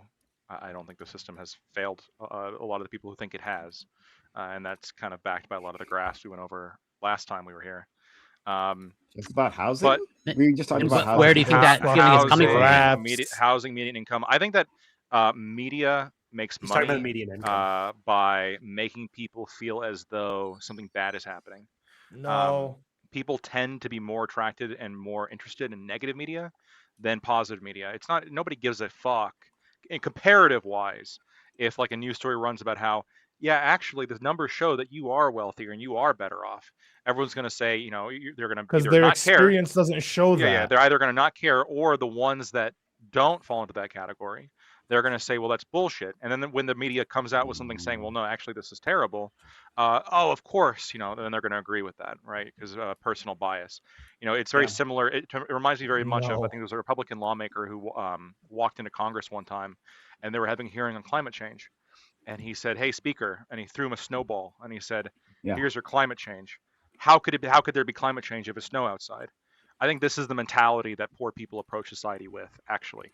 Well, no, anyway. I think that there's. You think poor I people think that approach? there's I think that people hold a responsibility. Like I think people hold. Was people that to the snowball things that thrower they poor? say. To the things they say. Whenever Definitely not. Trump, And whenever defeated Trump them. runs on an idea, if he's going to show up on day one, Your theory doesn't he, hold. He tells day after day that he's going to bring prices down, that everything is going to get cheaper, and then we're going back to 2020 prices and or whatever. And then he gets in, and what actually happens is in economics is like prices don't actually go down after they come up. You can slow the rate of increase. You can slow and decrease inflation. We're not going to run into deflation unless you have like an economic downturn. So you can try to blame poor people, but the politicians literally set the tone. They play to poor people. The disappointment. Yeah. And I understand They politicians absolutely play to poor people because their vote is really the only asset But they have. I will say there's a you guys are kind of both right in this sense, because I would largely say that politicians who are speaking truth, like, hey, prices aren't going to come down. If we want prices to come down, if we want deflation, that would be bad for the economy. We could do that. We don't want to do that. If a politician goes up and says that, they're not going to get voted for. They're not going to go into Congress. Well, no, you just have to talk about it from a position of growth. This is why poll you just talk about it from a exams will position of help like everything. we need to work on raising wages, which is actually kind of, I'm not even a Bernie guy, but that's what Bernie ran on. Bernie didn't run on like, oh, we're going to make everything cheaper. He says that like we're going to try to get wages up, which is how you have to attack. I agree. There's probably I'm just saying there's probably this there's a natural inclination. There's sloganism. There's an issue of sloganing. You can't tell all the niche and nuance. I understand that, but like the broad idea that you sell has to be at least somewhat in the right direction. I fully agree that Donald Trump lied much more because he talked about prices going down than like someone like I don't know, Bernie Sanders, who was a lot more realistic, where he was like, hey, I want Medicare for all, but this will have taxes go up. Like, I think he was Donald pretty Trump honest is a known about that. liar. That's true. Lactoid, go ahead. You want to say something? Let's give him that was the first point I wanted to make. The second point I wanted to make is that Prime, I empathize. I understand what you're saying, and for the very reason that you gave of like the sense of like community stability. The reason why I said retributive justice for me is the lowest rung of the interest of justice that I have. It's not irrelevant, right? It does. I still factor it in because you're absolutely right. If the community in general is like, well, this is complete bullshit, I'm just going to ignore this. That's not conducive to like a functioning society either. So I do think that you have to factor in like the sense of justice associated when it comes to this kind of thing. For me, it's just less important though than the sort of math behind, well, how safe is it really to let this person out compared to keep them locked up? What's funny is you're still using that calculus though, right? You're like, well, if I consider, I'm still using the calculus. Yeah. Exactly. But the calculus is I'm more calculating for like how the society will react as opposed to me, the ultimate calculating man, would react, of course. Right. Well, and by the way, another thing. This is actually politicians playing to the lowest common denominator. I think is a problem that would be alleviated with poll exams, right? If we limited the voting base to like a higher landowning white men, intellectual quality of person, then I think you're going to have politicians no longer have to waste their time by courting lower Do you feel like politically quality group of people. Do you feel like maybe, and like I hate using the historical example because I'm sure that you're just going to say, well, I'm not going to do it that way. Yeah, let's do it better. We'll do it better. I know exactly what we're going to say. We're going to do it better. Yeah, we're going to get it right. We're going to get it Right. right this time.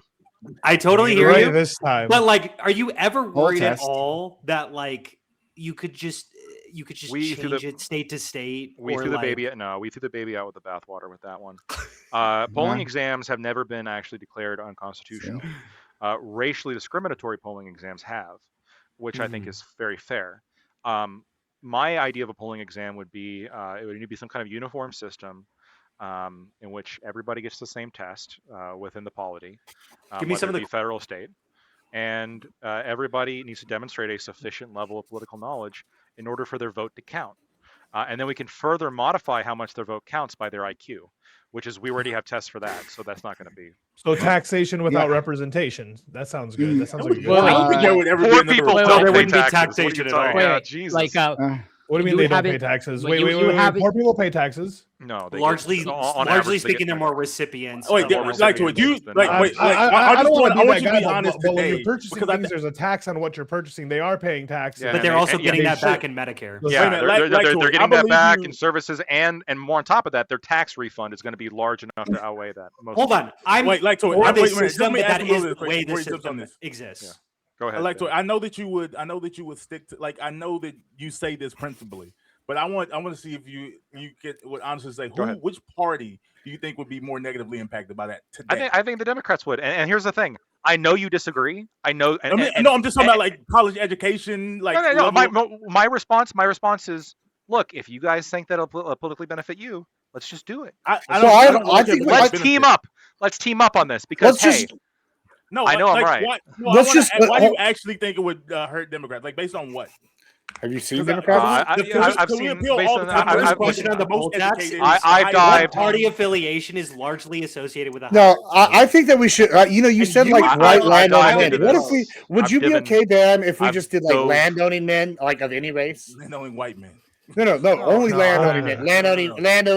Landowners in general. He Man, votes for women. his look house. as a Any race. landowner, I wouldn't be Any- opposed. And, any like, on race. personally, You Any would be gender- opposed. You- no, like hold on, on landowner. a personal level, but politically, I think Would that you be doing okay? it based on Would you be intelligence. okay is with it, better. Bam? Would you like that? Like any landowner, any gender, would that be okay with you? That's Any so Like stupid. landowner? That's Like the yeah, dumbest landowner. thing. Yeah, like if Oh, you're a okay. penguin, if you're a Landowning. penguin and you own land, like would that be okay? Like, How would if you own did- land as a penguin? Walk me through that. Well, you identify There's as a your whole gender outlet as a of them. penguin. Oh, of course. Yeah. because we just redefined the word to mean that. So Yeah, and I mean, and if you're okay with that, can we also change it to like directly how many acres you get? It gives you more votes. So if you have like 2 acres, you get 2 votes. Mhm. Like 100,000 Ah. acres, you get 100. yeah, I so think I think that's- you have an interest. in that. BlackRock. I BlackRock don't have any. control the government. No, they're not. Well, they are Israel, corporations, but they are really, people. we really do live in a Zog when we think about it, don't we? Wait, so Yeah. Lactoid, you would Yeah. administer an IQ test to like every eligible voter. Yeah. A full IQ test. Yeah. That is paid for by the government.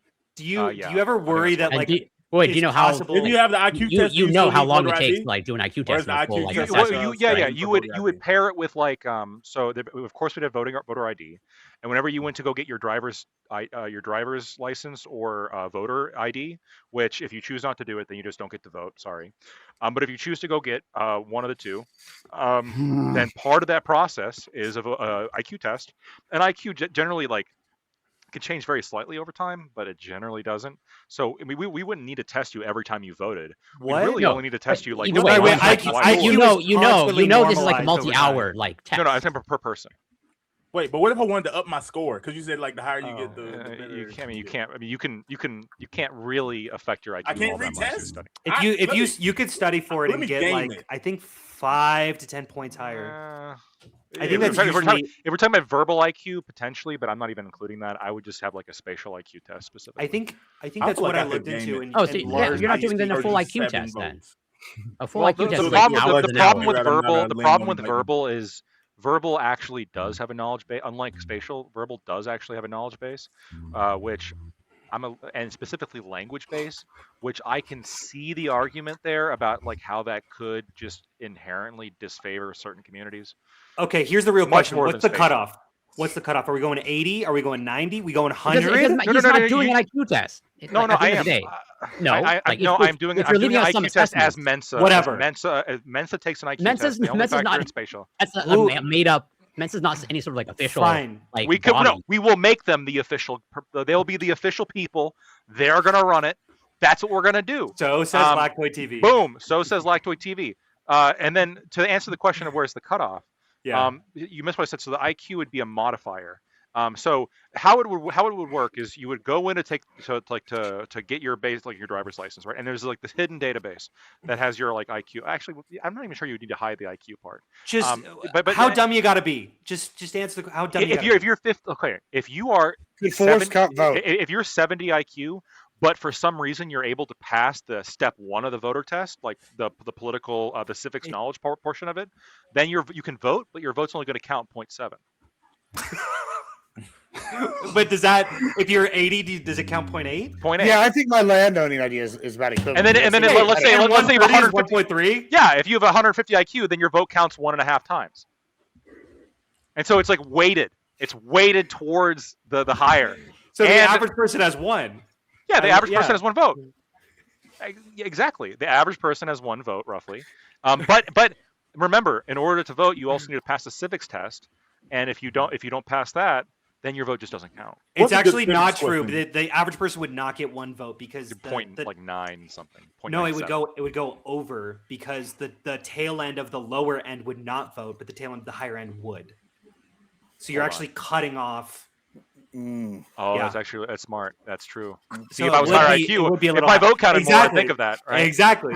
Now, Back to as a landowning. Democrat- Back to landowning. As a Democrat, I understand spatial reasoning. But now, bad example. Libertarians have the highest IQ, right, Corey? No. I'll show you no. studies on this. I actually. know. I'll show you studies No studies. that were implemented by the Cato A Institute. full IQ. I'm not talking about any sort of Most reliable specific of all IQ. institutes, Full yes. IQ test. Of course. Yeah, hold on. I remember I just recently had this debate because some smug liberal was saying, "Oh, Democrats, we got the most college degrees and we're the smartest." And I said, "No, libertarians have the most college degrees and are the smartest, despite being right wing. We are a kind of outlier when it comes to that." And Well, I would no. agree. But I would agree they're a that- subset of because That's, most conservatives. conservatives that's are why usually libertarians agree. only have 1% I of would the agree vote. that they're. Lacto, Yeah. you did Average recognize height. that most conservatives are pretty stupid when it comes to these studies. I've seen. You know, they just did like a brain I'm comparison confident. of a lib I've seen and a like couple a meta-analyses on conservative. this. I'm confident. That, Look, wait, hold on. I'll say Libertarians this, I'll are say the this. outlier of the group, which means that the You're not group wrong. is- Yes, you're not wrong that among right wingers. Say it. I'm getting there. Among right wingers. Say it to Gibbs too. Look at They're him. low IQ. Look him in the eye. So right wingers and left wingers can basically be split into 2 groups, right? Right wingers, Right wingers and the left wingers. more smart the and more dumb. financially like laissez-faire, more neocon kind of element of the right wing tends to have higher IQ. The more populist, the more homophobic, the more like generally socially conservative part of the right wing. Religious tends to have- conservative. tends to- You know, yes, you religious can all- conservatives tends to have lower IQ. That is just factually the case. On the left, the more Landowner. like laissez-faire neoliberals tend to have the higher IQ, and then the more populist, communist, socialists tend to have the lower IQ. This is just true. I'm sorry. Wait a minute. I- You also, I you don't- guys, I don't dispute that, but to make the claim that libertarians have the highest among all, Wait, Of hold all on. political you designations, you yes. said depending on how you. Lactoid. You said, or maybe it was Scott. I could be wrong, but one of you said this. I know because I we're reacted. both, to we're this. both pretty smart libertarians. So. Yeah. Wait, you're not a libertarian according to Scott. Oh, that's right. Fuck. I got the certainly not. socialist Oh, IQ. no, no, yeah, no. exactly. Yeah, you're yeah, the yeah, hold on, communist. but you You're the told me- lowest. You told me no. He told me that like it went like libertarians and then like socialists and then other people under that. You definitely said that. We definitely had this conversation. Socialists are probably pretty 100% smart. did that. No, To do You all that 100% said that. pontificating, you got to be smart. no. Nah. Okay. Well, we'll look Those, into that those next socialist time. academics like Richard Wolff and those people, they literally just failed the test of like why use like many words, Yeah, but I'm thinking, why I'm use talking much about, word like, when I'm small talking word about is trick. Richard academics like Wolf is Hassan just a Piker. They fucking just- yeah. Like professor. Hassan There's- Piker's probably really smart, you know? You Sorry, think it's Hassan okay. Piker's pretty It's smart? not Piker's not. Hold on. Oh, wait. He's You think over Hassan 100 Piker's IQ. pretty smart? I just wanted to piss some people off. I mean, he's I rich, wanted to over shut a- it so off real he quick. might be an exception. But like his audience is not smart. I think Okay, that they're sorry. more intelligent than the average person. With but exception to frustrated. Doobie. Please move Do on be from smart. this. Let's please move on from this. That's fine. And I'd like to see those studies. But we'll move on. Absolutely. Cato Institute. Cool with me. Oh, God. But I finally got a laugh out of Prime. It's actually not from the Cato Institute, just to be clear. did you? Although it'd be funny if it was. was Well, my you know, joke. that's Okay. an interesting, Let's go. interesting topic right there, though. Right there, Brian. I It's just like, taxed your joke. what, like, okay? is kind of came up earlier when I brought up the Nick Shirley thing. Is that we're at kind of a point right now where like people are like, oh, this is discredited, and like then like you go like, oh, the Cato Institute, they're not credited, or like used to people like, oh, Snopes says this, and now like Snopes isn't credible. No, at I all. don't want to. No, I know, but What? hold on. Yeah, Snopes is like. By the way, I fact checked Snopes the other day on some shit, and there was a WordPress article that they were quoting in there, and it was literally like somebody's grandma made a page and like typed some shit. Gotta So use Snopes Gibbs is check now. Snopes is not credible at all. But the point I'm going to make with this though is I it's wasn't instant- saying Cato wasn't Hold credible. on, I was just making a joke that they're a making a joke. libertarian. I know you're making a institute. joke, but I think there's actually a greater I cite the conversation. Cato Institute. Hold on, shut the fuck up for a second, bitch. For the immigration stuff. Let me just finish. I think there's a greater conversation to be had here with like really You got something me. we should be concerned about is like online. Like we have like I go out right and every day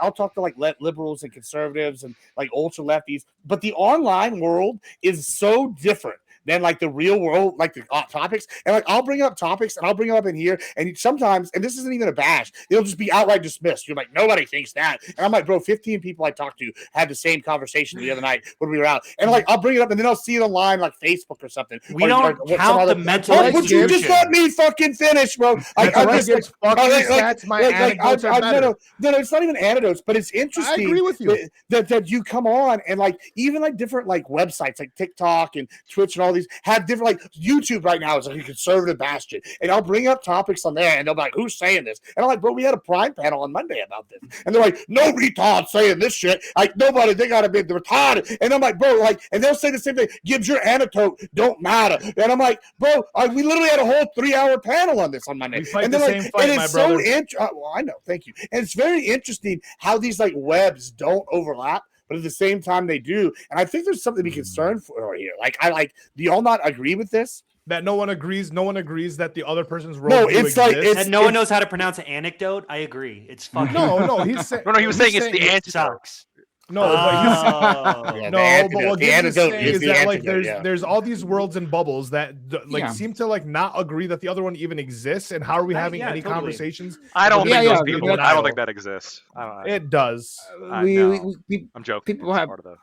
he's not. Yeah. That took me a sec too. So I agree on Gibbs that there are bubbles, and maybe there's a conversation to be had there. That actually might be a good topic. Not I'm today happy though, to think about- Gibbs.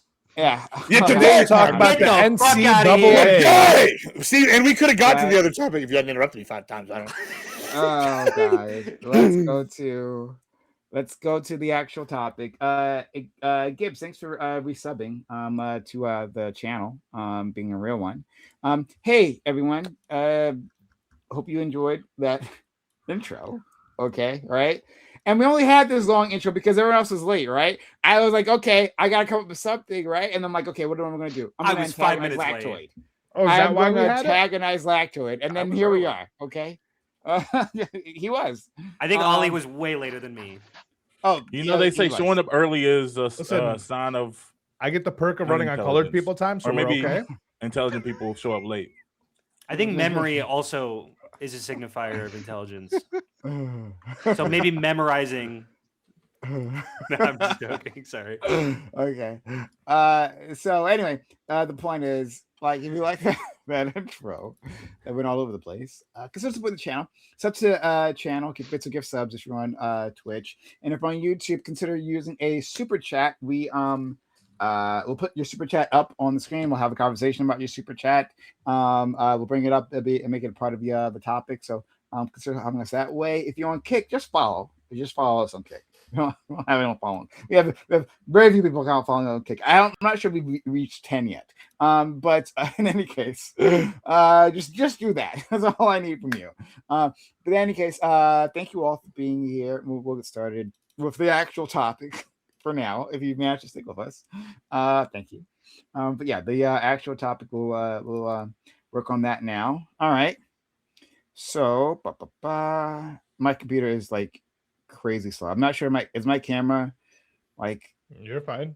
okay. It's Oh, well, because it's, it's not it freezes for like a second every once in a while. Like I don't know, every like okay. Yeah, 20 minutes. it's been freezing a bunch of my stuff. Like I don't know what's going on. Okay. The topic. The NCAA backed a congressional bill that was recently defeated by a bipartisan mix of lawmakers. The bill, named the SCORE Act, would have exempted the NCAA and its members from U.S. federal antitrust laws. The goal was to weaken the bargaining power of student athletes and restore much of the power that was lost in a recent Supreme Court case that found that the NCAA violated the Sherman Act. For instance, the SCORE Act would have given the NCAA the ability to decide if an athlete's NIL contracts, name, image, and likeness contracts, were valid. The NCAA has been described as a cartel. Do you think the NCAA is a good example of why antitrust laws are important? Should the government be intervening to protect student athletes? Should those students be able to collectively bargain? Are there other areas where you think antitrust laws are important? Or do you think that the NCAA, as a private organization, should be left to decide its own rules without outside government pressure? So yeah, I ran across this story and I thought it might be interesting. The NCAA was lobbying hard for this. I'm not a sports guy, but I do care about labor issues. And the NCAA was, famously had rules about amateurism that designated the athletes under them as like ineligible to like get remuneration or get almost very little remuneration for their efforts, even as the organization itself and the coaches and other people under it were like raking in millions upon millions from their efforts. And so that got struck down, and now athletes can get like form outside contracts, can do like deals, right? Like with a shoe company or whatever, right? And they can get paid. It's fantastic. But the NCAA is striking back, and this was an attempt. Now, it didn't seem to work out for them, and Republicans seem to be quite against this, or at least a contingent of them seemed quite against this. And so I want to talk about this. Like, do you think the NCAA is a cartel? Right? Like, do you think this was a overall great outcome? Like how the government has put in pressure through various means on this organization that has now given these athletes the ability to negotiate contracts and whatnot. And if not, well, why not? Yeah. So let's start with our good Can I go friend, first? Black. Well, okay. Let's go with Bam. All right, he's done. I wanted to get this. Yeah, that was easy.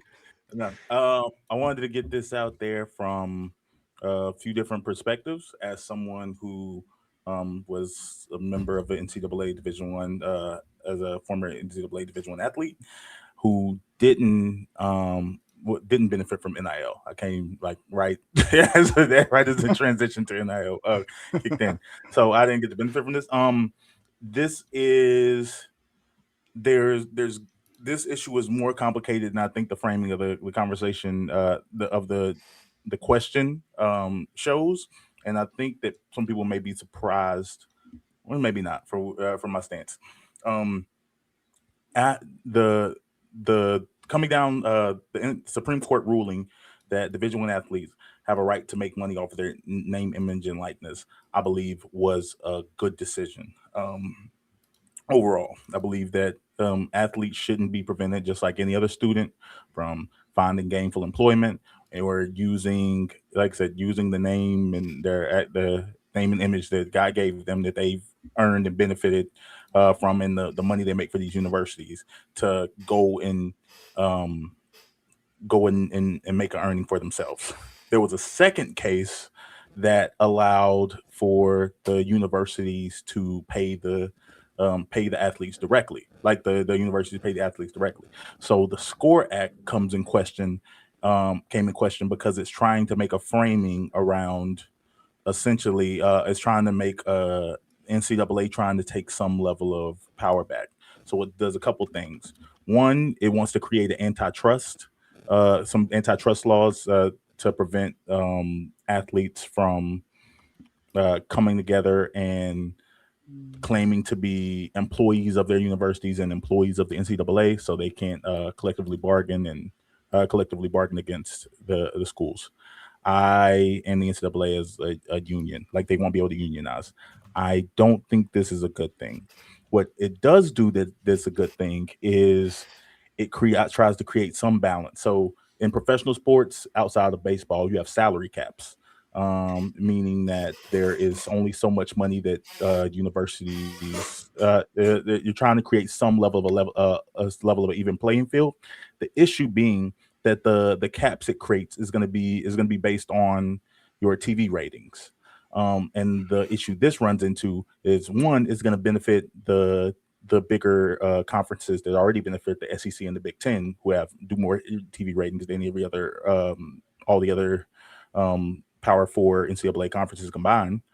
But also it's going to have a massive negative impact on women's sports, because like track and field or volleyball or not even just women's sports, any other sport that's not college football, to be honest, is going to have a massive impact, because it's going to set a cap on how much those players are allowed to make, because their pay is going to be based on revenue, which is going to create an inherent advantage.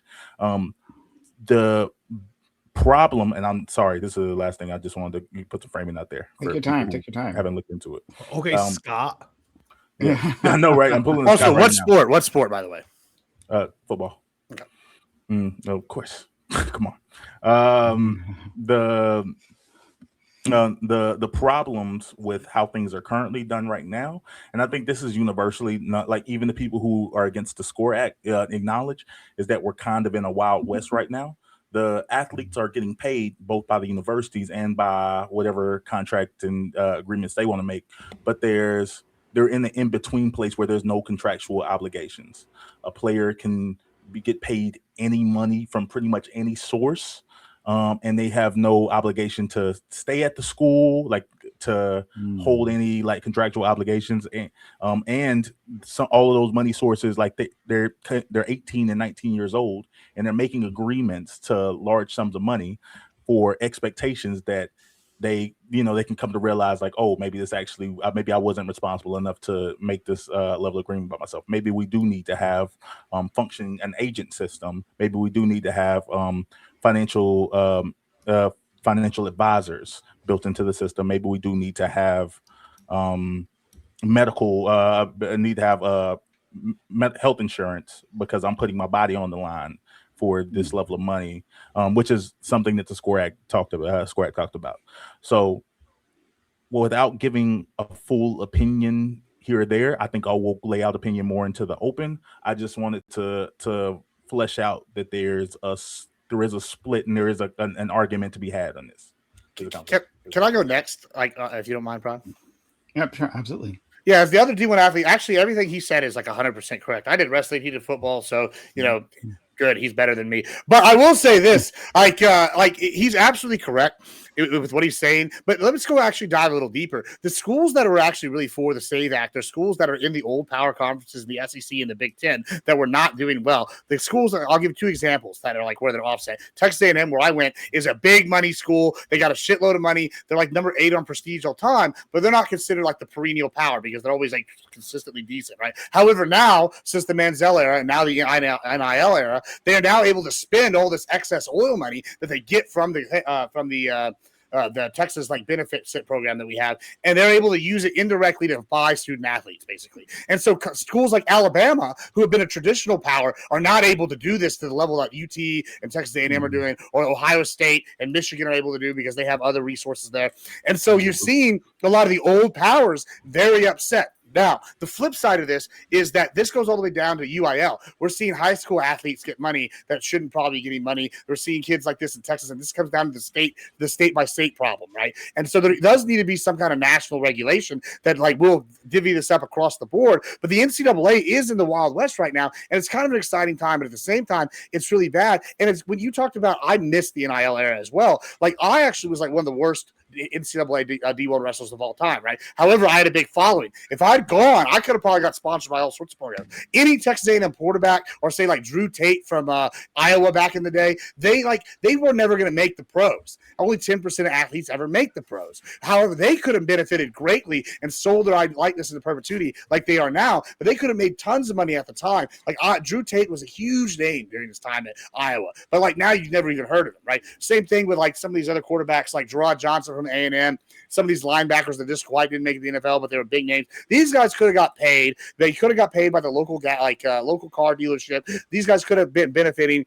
A lot of these times, these guys get injured and they don't have a plan afterwards because they didn't have the insurance plans all the time the way they did now with like playing for like if you're going to go to pros. These guys can now get insurance plans on themselves as opposed to before. So like when we look at the SAVE Act, I actually was against the SAVE Act because it just doesn't do the right things. And we do need a nationalized system, but it's just not enough in some ways, right? And it's as opposed to before, like the NCAA is a cartel. If you know anything about the NCAA, they're honestly one of the most evil groups of people in the United States. They are literally modern day slave owners. South Park lampooned the shit out of them with the slaves. I mean, student athletes. You know, they like literally meme the shit out of them. This is literally how they act. They make $1 billion off March Madness, right?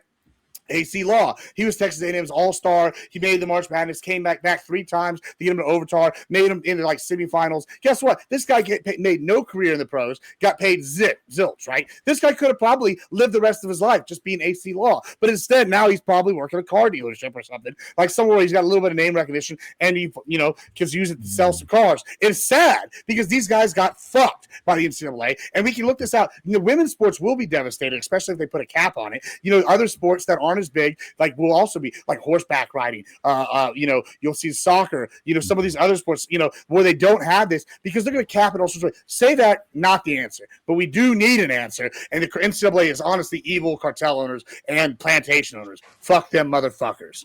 I agree. The SAVE Act isn't the answer. Yeah, it's definitely not the SAVE Act, but it's fair enough. You keep calling it the SAVE Act. SAVE Act is on your mind. Yeah, sorry, the SAVE Act. I mean the whatever. You know what I'm talking about. Score. They both start with it's the SS because they're basically modern day Nazis. You know what I'm saying? The SAVE Act is basically like the Gestapo. I agree. Yeah. Okay. Anyone else want to jump in front of Lactoid? Can I go after Lactoid? Yeah. After? Before? Yeah. Can I go after Corey? But before Ollie, that's where I want to be. I think these are reasonable It'll requests. make this a math problem for me. Like one of those word problems. It's a logic problem. If A, then B, but right. only a B is C. Yeah, exactly that. Yeah. It's modern day gender ideology. For last, Put me that's all that before really Lactoid. matters. I want to go 4 places ahead of half of the places that was just done. Fuck, I'm not going to be able to vote.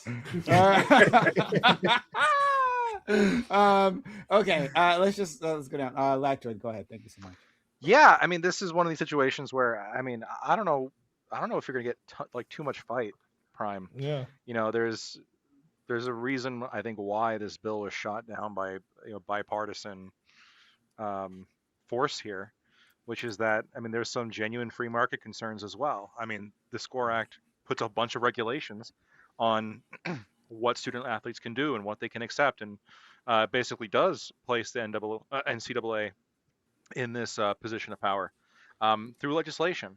So yeah, I'm not a huge fan of to whatever extent this goes towards unionizing. Yeah, I'm against all that. But in terms of this bill, yeah, I think it sucks. So I don't know if you're gonna get any supporters of the NCAA's attempted legislative enforced monopoly here. I don't know if it's going to be a tough one. That's why I wanted to expand. It's not just NCAA, but about antitrust. UIL should be involved in this as well. I feel like that's not a part of this that's being talked about enough because since the NIL has been put in there. But we'll get into it. Yeah. Let's go to our friend Corey. Thank you for granting my request to go after Lactoid. Very much Mhm. appreciated.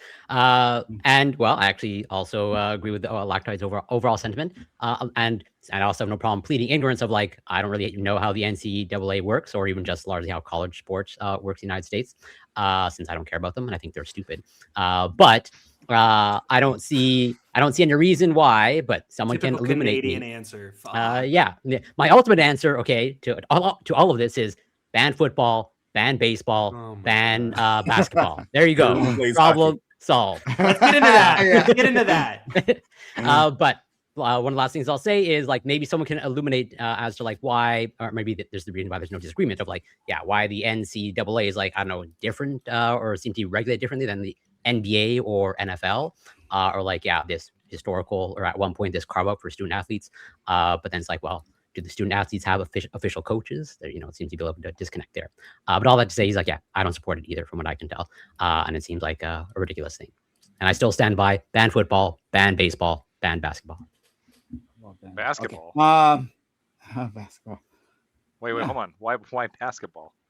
Is there not college basketball? If you want, I would imagine basketball, football. I guess it's probably is no, there wait, college football baseball? At least makes sense because it's from like a TBI point of view. Well, Corey, I can answer if you want a real quick answer why what the injuries NCAA are happening exists in outside of like NFL and football is because NFL and NBA and all these were pro orgs, right? The NCAA, I think it was 1906, was created to like ensure fair competition. They wanted uniform rules across all the sports for the colleges. So they actually formed as a scholastic organization. But since they figured out, hey, some of these sports make a fuck ton of money, they're like, let's fucking use our special status, just like churches do, to like get out of taxes. They're like, we're going to use our special status to make bukus of money for our university and then provide shit. They're like, yeah, it's literally slavery. That's literally what they're doing. Like, it's crazy. Yeah, I don't think churches should be exempt from taxes. I know. I figured that's why I related that to you. Yeah, exactly. We're on the same Building bridges. Awesome. All right. Yes. Let's raise taxes. Oh, wow. We're making lots of agreement here. All right. Lacto's nodding his head. Let's go to our friend. His flag says to tax them specifically on that part. So I'm pretty he's in sure. favor. Yeah. Let's go to our friend Hunter. Yeah, I will say I'm certainly biased against the SCORE Act. I'm certainly biased against the NCAA. I think that maybe sometimes we use the slave metaphor a little bit too frequently, but I certainly agree with the sentiment. But I mostly am excited to sit my white ass down and listen because I don't know much about the NCAA, but I'm glad that Bam and Gibbs, I'm glad Gibbs finally knows what he's talking about. That's what I'm I'm stoked for. So I'm excited to hear more from you. Yeah, I think he's going to talk all about the SAVE Act for the next 2 hours. Listen, you know what I mean. It's the same words. That's about it. Okay. And Ali. Yeah, Gibbs is right. Words are words. Right. I guess he does. He knows a lot of shit, dude. Yeah, like you like I said, no disagreement. I'm pretty fuck the NCAA. They have been making money off of student athletes for long enough to where they should have been paying them. At this point, honestly, hit them a little harder, pay reparations to the students who were playing before who didn't get any of the money because that's slavery. Because to be fucking true, like in fair, you guys, student athletes do put their bodies on the line, especially like football players, right? With CTE rates and so on and so forth. Like your body's getting damaged. The school is making exuberant amounts of money off of you, both in like ticket sales and I mean, even if they're doing if they're giving you a scholarship to pay, I mean, the scholarship still goes to the school gets a payout from it. Like there's donations, all that, depending on what school you go to. So, I mean, yeah, I think you guys should be paid out. You should have been paid out for it years ago, but then like if there's going to be money being paid out to students now, I think past students should get a cut as well. I want to bring back. I brought up the UIL. I want to bring up the UIL part again because, like, I think this is important, right? So the UIL, I don't know if the UIL is national or not, but I know at least in Texas they have like rules on how you can earn. And so, if you're a student athlete, that is UIL. I don't know. It's a University of Interscholastic. It's basically NCAA for like high schools. Okay. Yeah. So like they'll basically, so like say you're a coach at like Cal Allen High School in Corpus Christi, the winningest program in all state history in football, right? So if you go in there and you're Coach Danner, and great coach, now he's got dementia, so now he doesn't coach. But when he was there, you couldn't get gifts as the coach under UIL rules. So what they would do is they would give him a brand new truck every year, and they would give him a brand new truck, and he would pay $1 every year on the truck.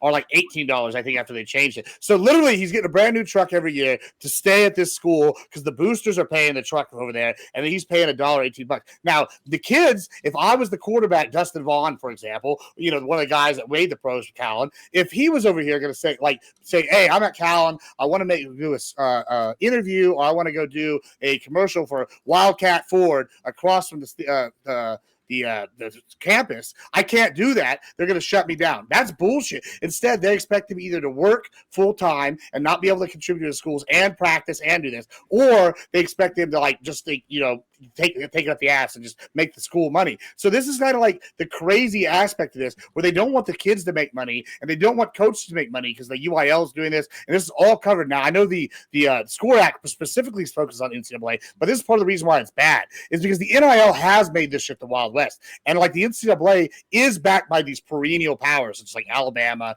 USC, but USC is fine because they're rich. But like some of these other ones that are like been perennial powers, and like the NCAA when it was originally founded was to ensure the fair sports, because you would have schools like A&M with all their oil money would go and sit here like, under the table, give stuff away. And then SMU would try to do it. And then they would just say, you would see the corruption where they give SMU the death penalty, but they wouldn't give A&M or Texas that, because they bring in, like Bram was talking about, is they're bringing in the TV revenue. They don't want to crush their big TV revenue hogs.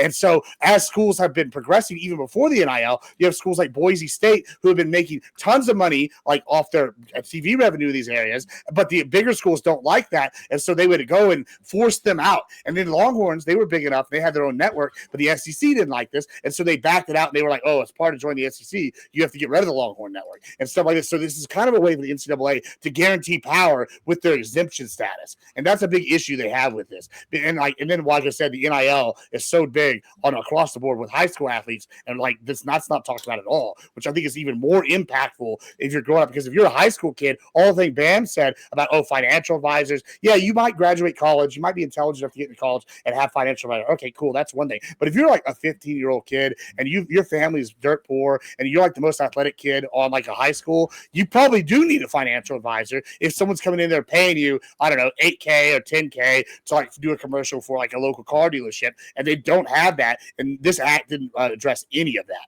Well, wait, to be fair, this whole financial advisor thing is like kind of overstretched, because like a lot of the people when they're in the NFL, when they leave, end up broke as well. And the NFL switched that up too. The NFL actually started adding financial. Yeah, but like high school athletes are local celebrities. Most people who have never seen like millions of dollars and just get millions of dollars overnight probably need a financial advisor, right? Yeah, but what if it's $50K? Like say you like, so like even $50K. I mean, if you don't have $50K is money you're not going to know how to spend. Well, here's my reasoning for this. Like Corpus, and they have the free news channel, like I think it's channel 3 or what, channel 5, whatever. But the channel 3 news, they do this thing called the Sports Blitz, and originally it started during football season. It would just be 10 minutes at the end of the program. It got so big, it's an hour-long show now. And then there's Fox Sports Southwest that does the same thing. And what happens is these kids, high school kids, get massive followings, right? Yeah, they should get paid. They should get paid, but here's the issue. Are you telling me a kid who's come from, like, I don't know, the ghetto, and they don't have any financial training, they're going to go in there and they're going to do this, they're not going to be screwed over or corrupted or taken advantage of by NFL people? The issue with that is that like these high school high schoolers are becoming famous and popular, which is already, and so like high schoolers with millions of followers shouldn't have been a thing, and that's not something we're prepared for or expected, I don't think. So I don't know if we know how to deal with that necessarily right now. But the issue is, like, you're going into college as an athlete. You aren't just an athlete, you are a celebrity, right? So like, unfortunately, like, well not unfortunately, but like to the point that Bam was making, you do need an agent, right? So if you are a high schooler who's supposed to be making, like, who's going to be making all this money, the idea would be like your parents are supposed to help you navigate through that. Maybe your parents help you find like an agent or like some financial guy. What if the village is retarded? What if your parents are so then you don't think we should pay these people? No, I think that there needs to be regulation on how, like, Go ahead. But the government can't come in and be like, well, you need to have a financial advisor if you're going to have millions of followers on Instagram. Like, you can make the companies buying these high school kids like appropriate some of this. Can we do this? To like afford to pay for. I mean, the NCAA was gonna. The NCAA was putting a cap on. Like they were gonna have like not a union, but they were gonna have like basically if you were going to be an agent within the NCAA, they were gonna place a 5% maximum cap on what you could charge players. So I'm actually gonna make a more conservative argument towards this since that's where we're at, and because I feel like because I do believe it is more complicated. When I say the NCAA right now is the wild west, it's that none of these all of these like things that are happening are like backdoor like handshake deals that have no like legal binding for either side, for the players or for the universities.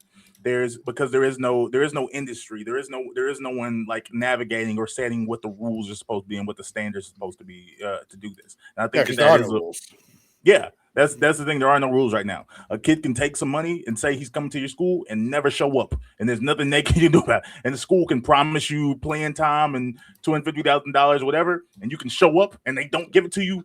Isn't that on the school to like ensure some sort of contract is signed? Or what? Well, yeah. Again, I'm asking. There are some contracts, but there's a lot of the backroom like dealing going on. Like for example, a school did sue a kid for not going there after he committed because they had paid out NIL, and I think some companies sued the kid because he'd already done like a promise that he was going to go, and they're like, oh, if you come, we'll give you X amount of money, and you'll do this for us. And then he's like, well, I switched last minute, so they like sued him. But then what happened was I think another school, the people that were going to get him over there just paid for the law and legal aspect of it. But so, I mean, there's crazy stuff. No, Corey, the reason that can't necessarily be done is because of the categorization. Student athletes are they're student athletes. They're not considered professionals, and the universities aren't private business. Like the sports teams aren't considered private businesses. And the student athletes aren't employees of these private businesses. So they're of these non-private businesses. And so Ben, you were saying they shouldn't be though. You don't think they should be able to unionize? I think that's what you were saying. No, I think that there's the SCORE Act would have been against it. I'm in favor of unionization. I think that players should be able to collectively bargain. Like that's what the NFL does. The NFL ended up making the NFLPA, the Players Association, and the Players Association ended up setting rules on like revenue share, and they set rules on like how much. I think you get after 3 years in the league, you qualify for like healthcare for 5 years post retirement. But like the NCAA doesn't have any of this, and I say that to say that like we can be in favor of free market all we want, but I don't know. Like I said, I guess the quote unquote, I'm just a boy who likes football in the South. I do believe that there's a value of going to college, having your college paid for to play sports. I do think that's value in and of itself. I don't want people to minimize that. I do like the student portion of student athletes. So hold on. I'm going to take a more libertarian conservative here. Maybe we can all. Once we have one libertarian. Only one. We were missing one. It was a big. I think it's perfectly libertarian to say, "Hey, don't pass a law mandating what kind of compensation student athletes can get." Yeah, but the problem is, it's like you don't have the Scholastic overview. Let me make my point here. So, like, one, it seems incumbent upon these schools, like our friend Corey was trying to get to, right? To like, if you're making expectations, right? One, you should put it in the contract, right? They can't be a contract. They're not businesses. What do you mean they're not? No, you don't have to be a business to like form a contract. Yeah, but if you're finding a like these are student athletes, they're not employees. They don't have to be employees. You don't have to. You can form contracts between two parties where one is not an employee of the other. Yeah, I might be ignorant, but like, does the classification of student athlete like exempt you from engaging any contract? I don't. Yeah, I believe it does. I believe there's limitations on how and why you can pay people, without being while remaining a non-for-profit status. Like but still, they get tax exemption from the government for this. You're muted, Gibbs. But let me just finish this, and then I'd love to hear what you all have to say. One, I think it's incumbent upon them to make these agreements, right? Just like they do with anything else, right? Especially big when a lot of money is being tossed around. It's like up to them to do that. It's not. And then okay, so I love to explore it with you, and then we should I don't know about like adding regulations to what was I about to say? Shit, damn it, sorry. It's gone. So yes, they were a special class, right? And so if the EA college football is actually the big reason why the NIL deal got put in place. EA wanted to do a college football game, and there was that case afterward that I guess rewarded so college players could get paid, and so EA had to go and individually bargain with all these different players to put them in the game. Now, before that, the NCAA was just getting a straight check from EA every year, and the college kids were getting none of it, even though they were using their likenesses, their previous year stats, their previous all. So the kids weren't getting paid at all, right? And all the schools were getting like a percentage check or whatever. Now the issue with this is, and I would usually be on the more libertarian side, no money, like we get no regulations, is because what we've done is now with the original purpose that the NCAA was needed, you wanted a uniform competition field across the board, right? And you wanted the same rules, everybody's playing under. Now we're not playing by the same rules at all. Like so for example, there's a reason why there's a salary cap in the NFL, because Jerry Jones would just go in there and pay $1 billion to have the most OP team ever. Right. And so luckily with college football, the reason that hasn't happened is because there's so many actually top tier players that it's not going to be one school that can do that. However, you do have this situation where like 10 schools are doing this. And so now you have like certain conferences where it used to be a competitive conference, but now you only have 2 schools in that conference that are worth a damn. And so you have 10 schools nationally while all the other schools are like getting scraps. Now, somebody's going to say, oh, what about Indiana with 2-star, 3-star recruits? Well, good. What about somebody going to say that? I was about to say what about it was on the tip of my tongue. I was going to say I got you. The answer to this would be, and I hate using this, is the exception makes the rule. And now that they've become a perennial program, they're going to sit there and they're going to be able to buy the school. They're going to buy the revenue. They're going to be able to take this thing from other things, and they're going to be able to expand their school, all these things. So like, yes, some schools may benefit. You might have some like one-off outliers. However, you're going to see across the board where the power is concentrated in a new group. And I guess if you're part of that new group, like I am, I'm at A&M. I'm an A&M alum. Big fan. I love being near the top of the SEC now. But, I do think it does hurt competition overall. And the UIL is only Texas. And we don't have a national league for high school athletes. And so we don't have a uniform thing. And part of this is going to create where we have all these different states. And that's why the Score Act is let me say that I don't remember what I was going to say. Then I'll go straight to you. Right. But also, why should we be making regulations to say that these people, like especially if they're adults when they make the contract, it's different when they're kids. They're high school kids, then I had different ideas. But if you're an adult, right, and you go into a contract and it's a bad contract, that also seems to be your business, right? Like I don't know if you necessarily have to make a regulation to say that so you sign when you're 17, but then you can't transfer, right? Because you'll lose your scholarship if you transfer and you have to wait a year. Like that was the rule before. Now they changed the rule. You could transfer and be directly eligible because of the NIL. So like this is like something beforehand. I would sign a contract when I was 17 and I would go to Alabama. Right. And then I would be locked in for 4 or 5 years. Now, if I wanted, if I wanted to leave Alabama and another school would offer me, I just sit for a year at a smaller school. I sit out and then I could, or be registered and then I could go. And so what's happened now is because of this NIL change, they can sit here and they can go directly from Alabama to A&M, get paid and immediately be on there. As opposed to before, you had this kid locked under a contract that was unfair to them comparatively. Yeah. But that's that's their business, right? Like, but they were 17. Wait, would you say that about student loans? Yeah, they're 17. Hold on, I made a clear exception. I said, like, hey, if they're kids, I don't know, that sounds different, right? But once you're 18, right, and maybe you can only sign these contracts once you're 18. Maybe that should be a rule, right? Like, but once you're 18 and you make these decisions, I don't know. Like, let's give a bunch of fifth graders a contract that says when you're 20 years old, they're adults. When you're 20 years old, we get to take all your money. Contracts are generally not enforceable against children. Generally, I feel like you made the exact opposite argument when it comes to student loans. I feel like you argue one of the issues of like people shouldn't have to pay back student loans is because you're 18, you're taking on this debt. People shouldn't have student loans to begin with. Sure, but you made the argument, even people who have them shouldn't have them because they were 18 whenever they made those agreements. It's predatory for people during high school. I'm not saying you're a liar. I just don't particularly remember making this argument. But again, I'm not calling you a liar. Mm-hmm. But in the case, any which way, like they shouldn't be within that system to begin with. Right, like that shouldn't be the case. But if the system exists, what do we do about the kids that, who are there? It's their fault though. Like, it's their fault for going to college. No, say The this not right student now. loans are predatory no, and but- forced, like they're needed. We're saying Yeah. arguably the scholarship system could be predatory depending on how they do it, and like these bigger schools are definitely predatory Yeah, in the so- way. But now it is less predatory since they can now because the transfer rule is gone, which was a It's- big factor in that. Yeah, I don't know if these contracts, the student loan contracts, are predatory in the way that you're even describing, though, right? Like, sorry, for the student athlete contracts. I don't know. Like, my understanding is that their terms aren't that bad. I mean, like, I took student loans back then, and the terms don't seem even as bad as that. So, The like, terms aren't if I was forced to be consistent, then sure, okay. Well, then those kids, they signed those contracts, assuming they were 18. Then yeah, I guess it's fine. Isn't the interest rates on student loans crazy? They Like are. higher That's than why we average? shouldn't have them.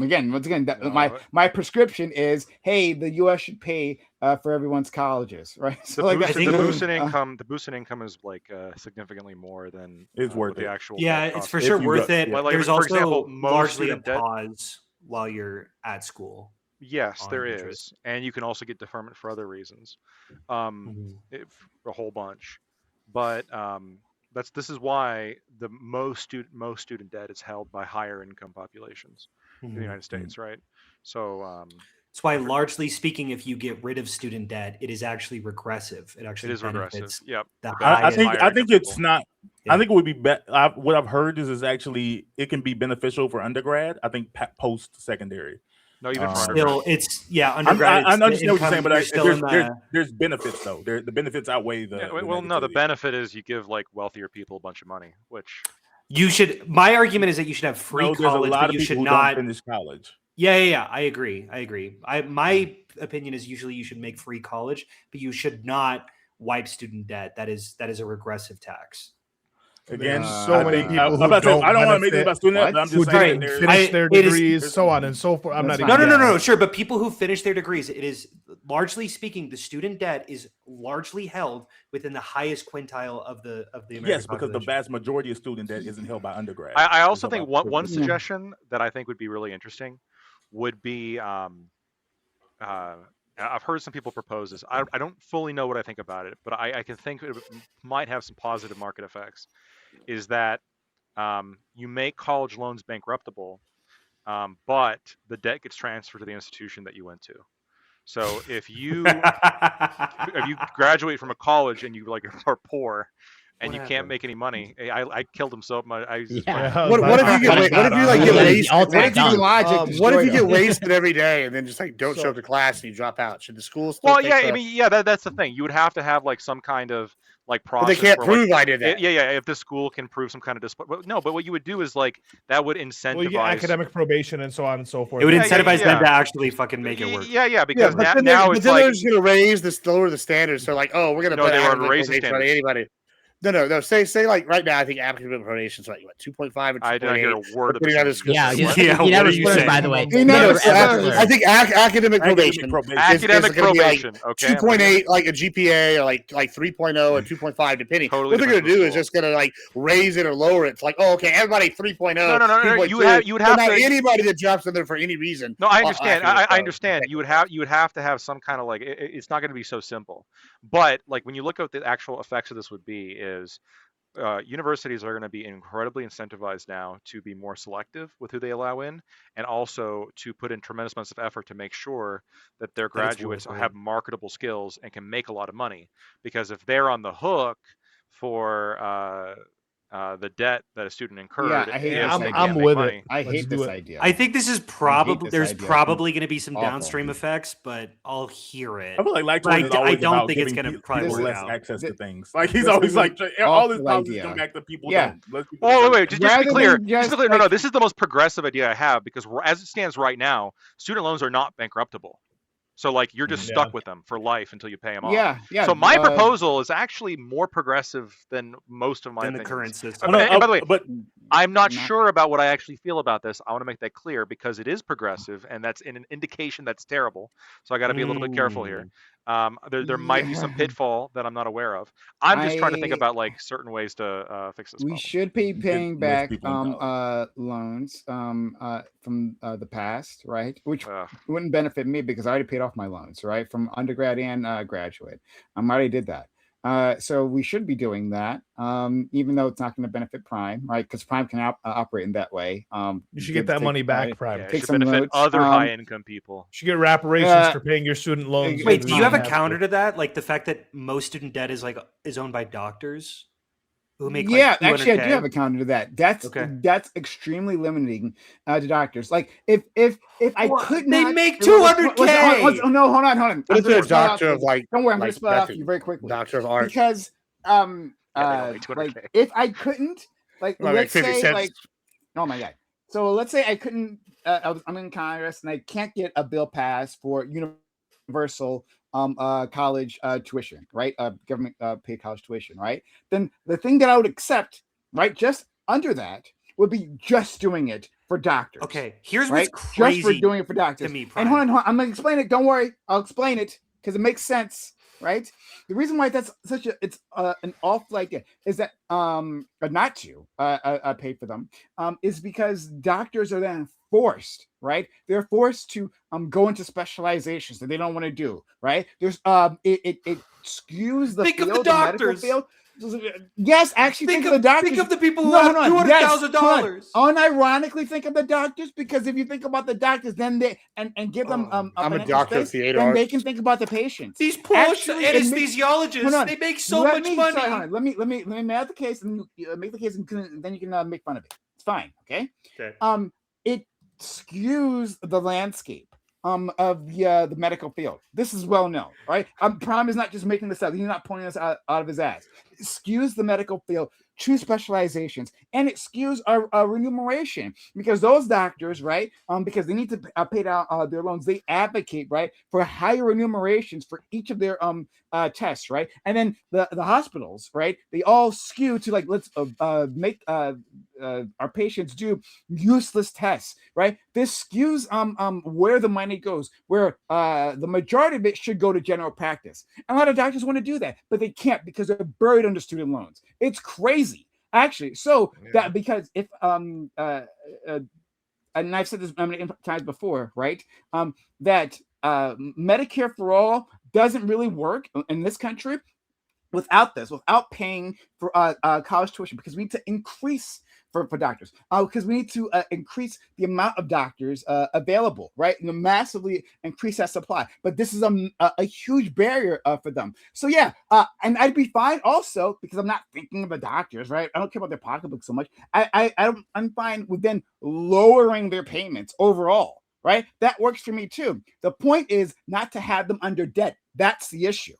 Not what they're making afterwards. I have a couple questions for what you're saying. The American Medical Student Association limits like we could have more doctors if we wanted more doctors. Like the industry itself limits the number of doctors. That I agree that there should be a Dr. Jinx needs you to pay for his college, guys. Well, hold on, and that's bullshit, by the way. It's a really good point. There are like artificial limitations on how many people can be doctors in an area, and that is an artificial way to drive the salary of doctors up. That's true. Maybe just an area like med schools will say like we're only passing 50% of this class. Like hospital period. I agree. We should get rid of all those limits. Yeah, that's why these are all limitations. There's not a federal thing though. I'm with you. No, that's one. But none of those are federal. Acknowledge what you just said. No, but friend, I acknowledge what you just said. But also, right, like getting through medical school, right, and coming out of a huge amount of debt keeps people who might otherwise go into the medical field from doing so. And then once they do, even they make that decision, right, it affects where they go and what they expect from which is a good thing, and what the doctors. But I think you're starting at the one that makes you feel the best versus the one that's actually the biggest problem. So. Sorry, what'd you say, Bam? I'm saying I think you're starting at the one that like at the issue that makes you feel the best versus the issue that would make the biggest difference. Because hold on, Bam.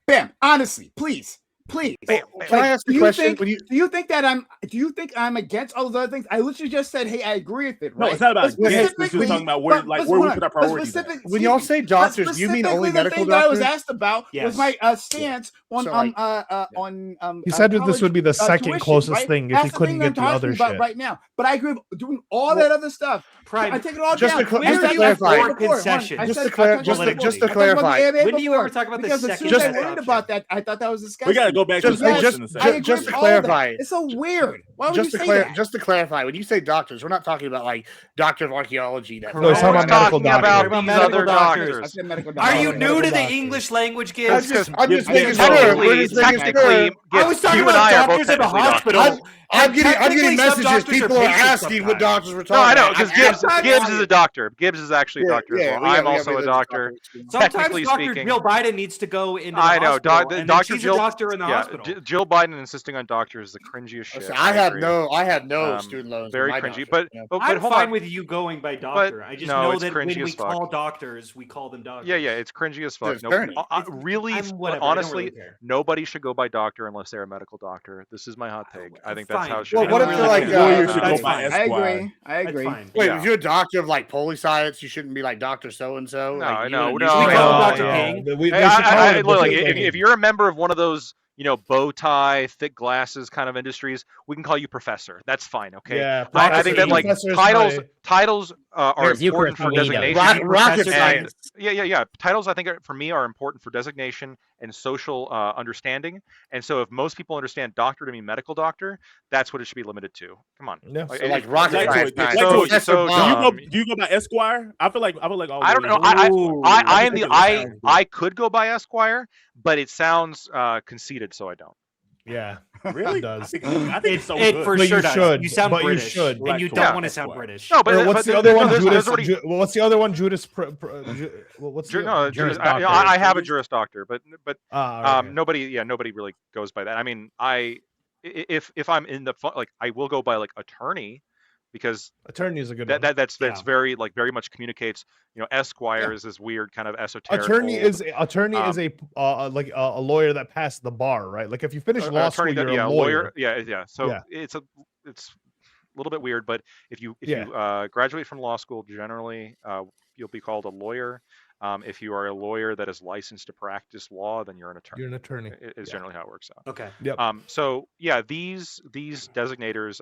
Anyway, that's my hot take was kind of a little Yeah, bit of let's an go. Yeah, aside. I think we all agree with that. Hot take. But Prime, like, I guess a couple things. First of all, doctors generally, even general practice doctors, make a lot of money.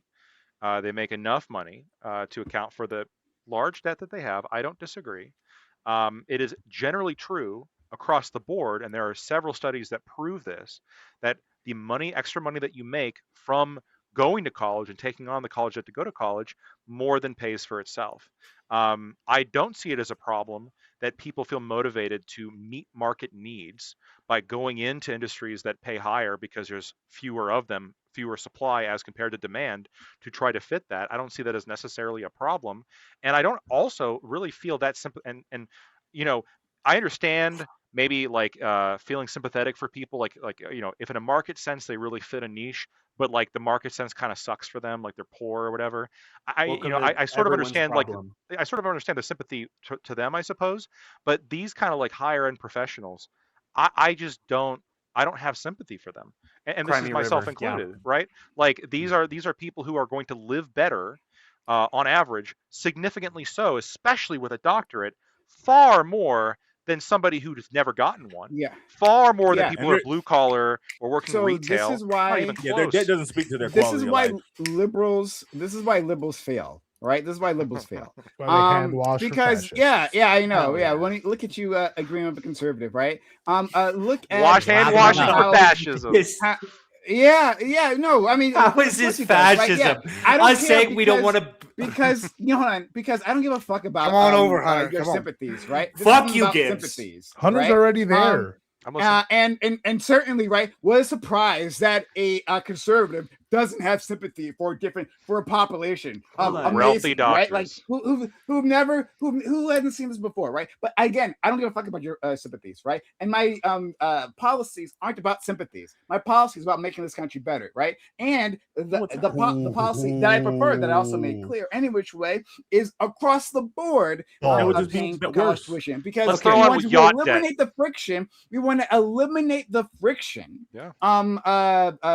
Keeping people from starting businesses or like being as productive as possible, right? And if going through college, their path may not be through college, and we should also pay for trade schools. If their path is through there, right? Then we should allow them to reach their full potential and not put those barriers in place. But from the liberal perspective, they're like, well, yeah, like I love half measures. Right? And so an argument that's appealing to me is that, we don't want to pay for rich people. There might be a rich person somewhere who gets cut a check. Oh my God. No, it's not about that. And so no, it is about that. I'll tell you what it's about. That's why our social safety net looks the way it does. A complete fucking mess. Okay, right? Let me tell you what it's about. Let's give money to everyone who lives. We understand that when you make a social safety net just for poor people, well, then it's easily attacked, right? Now, but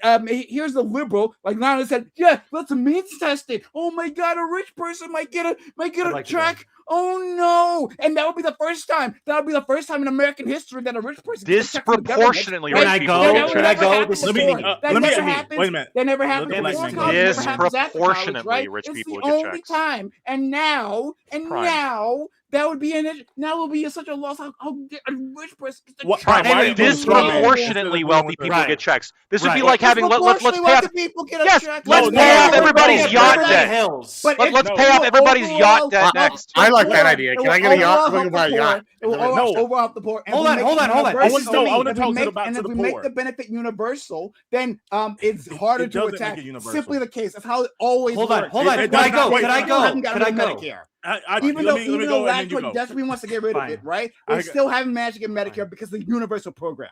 Okay, but liberals can't understand this, of course. Got you. Really quickly, this is specifically about poor people. This isn't about rich people getting things. It's just you don't deal with the other side of the economics of that. If you take the highest earners in the society and you remove any debt they've incurred, what does that do to a person who doesn't attend college, doesn't go to trade school, and they're a widget maker in a factory, who's probably only going to make $30,000-$40,000 a year? Inflation. What do you think that college debt is the check on wealth? Is that what you think that is? No, but it's going to contribute to some. It's the weakest. If that's what you're resting your case. Hold on. Everyone check on wealth. I'd like to go. Okay, so a couple things. First off, the idea that I'm in favor of means testing versus universal, that is disrespectful to me. I am absolutely a universal person. Okay, I think largely speaking, I'm for Medicare for all. I think that almost all welfare should be universal rather than means tested. There's a lot of reasons for this. I can get into that. This is not universal versus means test. This is disproportionately, as like what I said multiple times, this is a regressive tax. This gives more money to the higher earners rather than the lower earners. I'm going to say that really clear. Wait, hold on. And if we want to get frustrated that doctors are largely being pushed into wherever people are making more money, if only we had some sort of indicator that shows where society needs those doctors more. Oh, wait, we do. It's called a price. If more people are getting pushed towards... I got to say, I was pretty... Y'all are convincing me to get on board. Why is the conservative argument on? But the price is affected by other things. I agree. Yeah, I agree. Of course it is. No, wait a minute. No, you're saying that shows this is where society needs them the most. No, it's where the hospital needs them the most. Because it's distorted by a bunch of other factors within the market as well, right? So no, there's a lot of factors. Yes, there's a lot. I agree that I agree it's a complicated factor. I'm not trying. Maybe I should have given more nuance to that statement. Okay, fine. Yeah, because But- you pushed me in favor of being Oh in favor my of God. Because it gives rich people money. I know, Gibbs. now I, you know, suddenly I'm Nice. in board. no, this is wanna- unironically why Gibbs I supports want you to now. be clear. I'm I just wanna- talking like I starting think to you're go that way. underestimating. Wait a minute. This is I am we're making a against good point. regressive Yeah. taxes. I'm against regressive taxes. When more money, when we pass a Regret bill school is stupid, and definitely more regret. money goes to the rich people than the poor people, I think that is bad.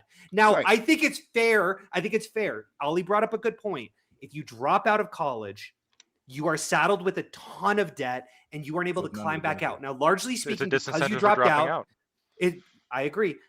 That is fair. There's You a don't want people to there's drop a out? conversation to be had. But largely speaking, can do something else. hold that's on. better for them. Largely speaking, I do think they are going to have much less debt than someone who has stayed in college more. That's just math. But I am more in favor of wiping the debt of people who haven't been able to graduate. But if you have a college degree on your resume, the amount of money that you are statistically more likely to get is far outweighed by the amount of money that it costs to go into that college. It is a good financial decision. And the maybe- idea that no, we no. are wiping that the idea. math is changing on that right now. It's not. People, It's not. yes, It's it not. is. It absolutely is. Well, like I'd love to see your People with stats. a high school diploma only aren't making more less than people money. with college degrees. Especially I don't care if they're because making less. it's becoming more people with high school diplomas are doing ubiquitous. worse. But that's Could you again, show me I'm some fine stats with on that. that? I'm okay with that. That's okay with me. Because college degrees are becoming more plentiful. And it's becoming more Too expected. plentiful. Though honestly. sometimes I don't know about that. Wait a minute, you're talking about they're coming more expect. yeah. You're not dealing with people who only have high school diplomas in that. You're just talking about college people compared to other college people. I'm sorry, I'm a little confused. Sorry. You're saying that like, oh, they're making less because degrees are becoming more. Like, I don't care how college degrees compare to other people with college degrees. I'm saying deal with people who don't go to college. Correct. I know. What is I the didn't say. solution? I What didn't say happens to you didn't get. I didn't say you get no benefits, but those benefits No, but I want you are to address the disappearing. poor people. Address the. But sorry, it's the why am I- benefits are why do you minimized think I'm them not addressing the poor people? regardless. You This haven't entire acknowledged them once. conversation is about me doing that. I've been No. doing that the entire time. I don't care about people who went to college. Prime. Talk about people who didn't go to college. What happens to them? I don't know. I don't And know. you I shouldn't be understand. shocked I by don't understand what Here, happened. let me just Yeah, let I me would phrase like to go- let me I'd phrase like it to this go way. after Blackwood. I wanna go after Blackwood. address. Yeah, let me prime. Here's maybe I think a way of using a hypothetical, maybe like condensing down the Whoa. points that are being made to you. Okay. Oh God.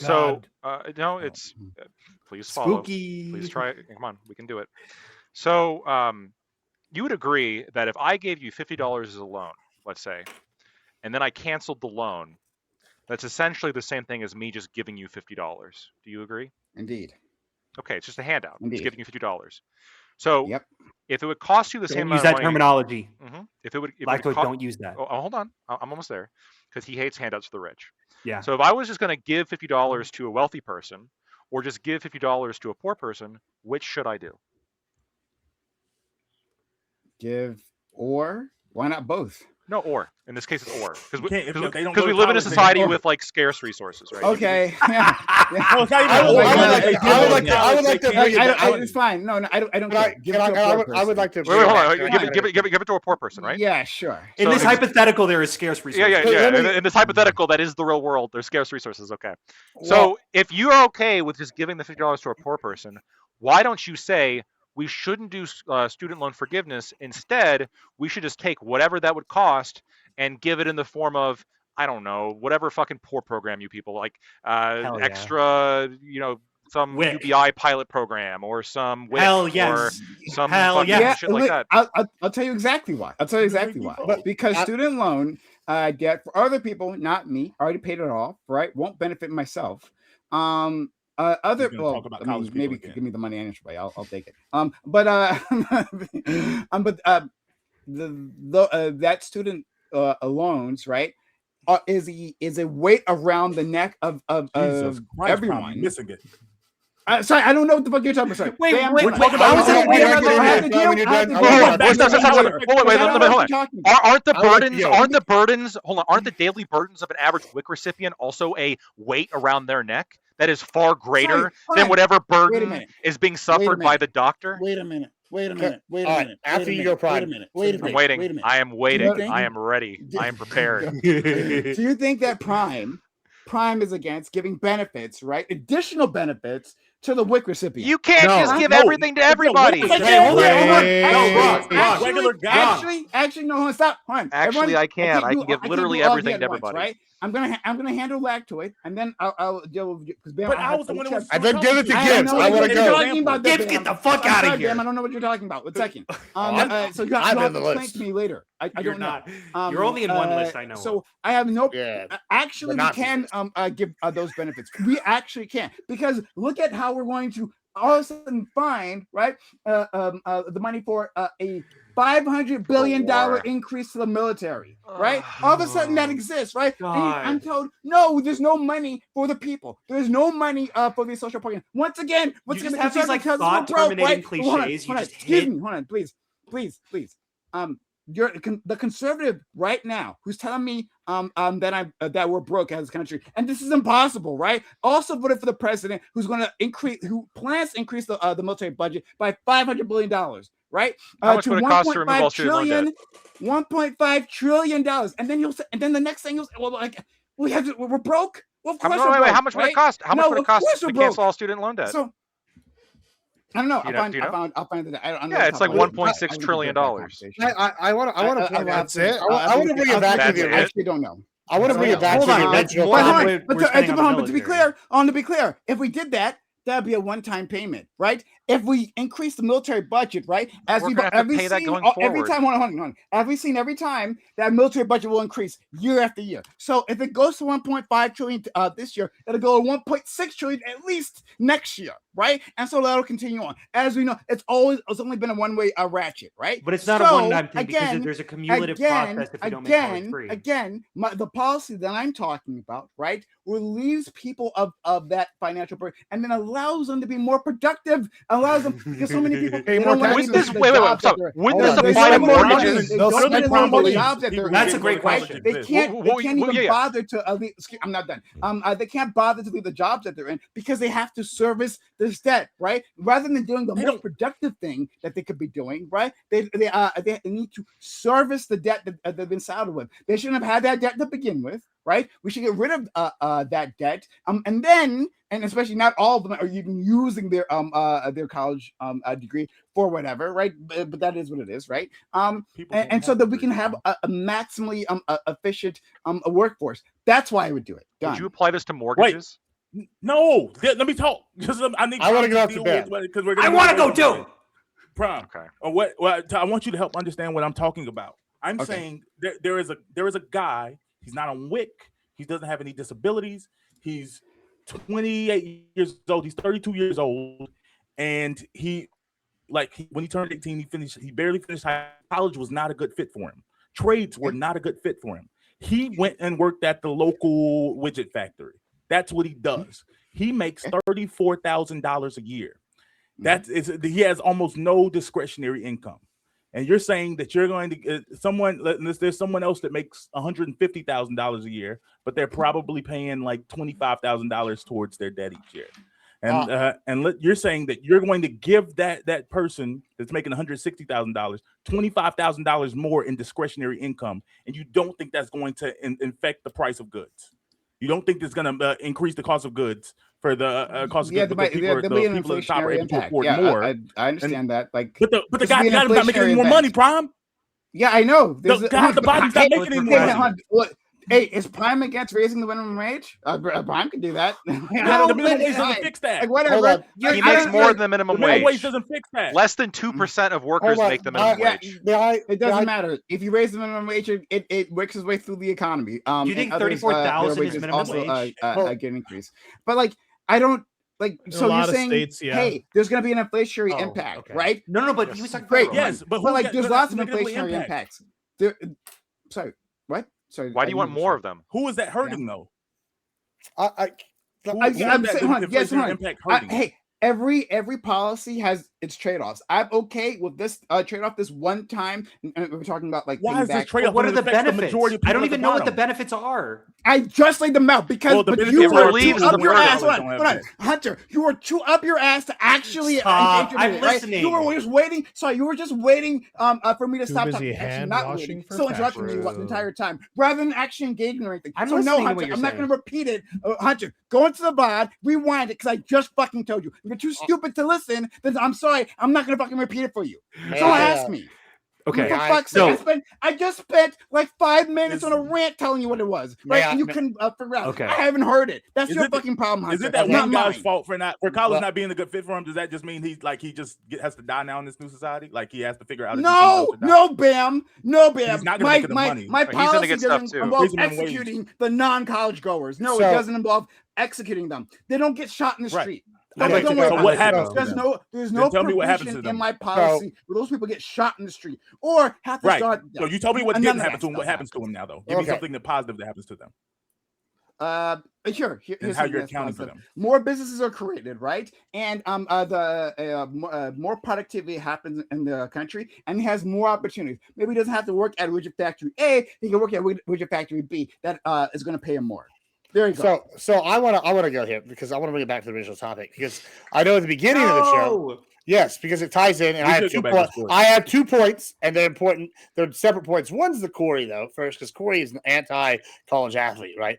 And originally, one of the first ways for African Americans to make millions of dollars, now this isn't the case anymore, was to be an athlete. And guess what? A disproportionately large portion of the NCAA athletes, especially of the 10% that do go pro, are African American. So, this is something that's giving African Americans education. This is giving them a chance at making it to the big leagues, making millions. This is supplementary. A lot of these kids use their degrees afterwards. This is basically like DEI, but for athletic ability and intelligence. Corey, why do you hate African Americans? I have a second point after he engages.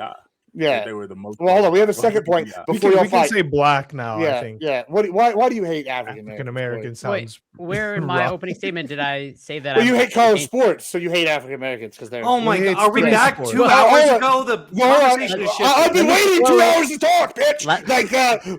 This is actually the You've topic. been waiting 2 hours for that point. I had done my hand waves for a bit. Yeah, and then I had a second point about this other bullshit. What's Corey's done? So you shut the fuck up for a second. You're telling me I hand you waved for shut this the fuck guy? up? Yeah, we're waiting. Go You ahead. hand wash for him, yes. Yeah. Go ahead, Corey. I'm All right. sorry. Corey, So I do you love believe I black people? mentioned in my opening statement that I was uncertain of why the NCAA is different than the NBA, as in from what I understand, I would want them to operate like the NBA. So I want black people You're to a have professional. more They money all, like they, the all, NBA. they all look the same to you, All is right. what you're So saying. I love black people. Okay. All the Well, organizations number like one. can operate the same. Now as for what Exactly. y'all were just talking about, motherfuckers. So point number 2. So I was looking up some statistics while Hunter was over here making terrible points as always. I want to go in here, and I don't know if you know this because Prime brought up the military. Now Prime is all about raising people from lower ethnic groups. I don't know if you know this, but 17 From to lower 20%. ethnic groups. Yeah, lower ethnic groups. So What's a lower ethnic group? Give me The the ones idea that of a lower ethnic group. lower economically He earning meant ethnic Lower income. groups. socio. Yeah, Lower income. socioeconomic. Lower earning. Listen, we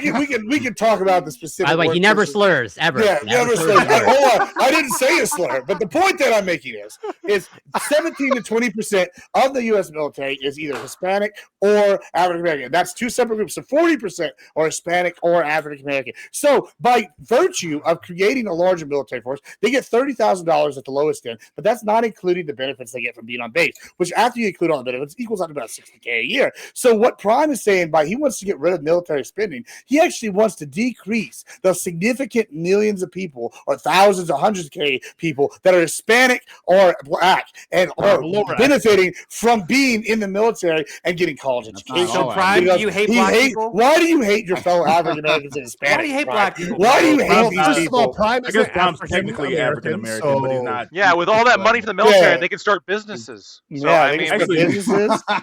Prime's Supplementary not businesses African are being built because they Yeah. spend with the military. Well, as anyone Business who loans. actually cares about the military understands, right? That money doesn't make it to the troops, right? That goes to defense contractors instead. That's why I mentioned their and so- salaries and the benefits they get from most moving of on it goes to base. salaries. 30, You're actually wrong. 30 to 60%. No, 30, but 30, troop wages 30, just changed. We the have law. on. They have to Did like sorry, state right. that. Do we have enough last year to pay their salaries? Did we have enough to pay their salaries? No, we've been recruiting more, and we've been raising their salaries. Did we have enough to raise? Do we have enough? It's not about enough. $1 trillion. Was $1 trillion enough last year? For the amount of people that we had and the amount that we set their wages at, yeah, but we had enough. But we've been raising their wages and hiring more of them. How is it in the budget? By recruiting more of them. And getting more Does budget. that exceed $1 trillion? Is it that it was so much recruitment that we just don't have enough? Does it cost $1 trillion to pay this army? Probably not all of it, but a significant chunk. No, of it. Not okay. So there is a certain amount that goes to the defense spending, right? Yes. And that increase isn't strictly about like paying the troops, right? Not and in fact, strictly. if we didn't increase, but if we didn't increase, if we left it at $1 trillion, we can still pay the troops. No, Prime. Stop. Correct. You're right that we could pay some. Stop saying of correct. Course. Can I finish? Can I finish my thought? You're just peppering me with the question. They're saying correct when I get 3 words in. So Gibbs's point. Gibbs's point was that the military pays a lot of people, and that the vast majority, and this is true, most of the budget of the military goes towards salaries. It goes towards the salaries of the troops themselves, and all.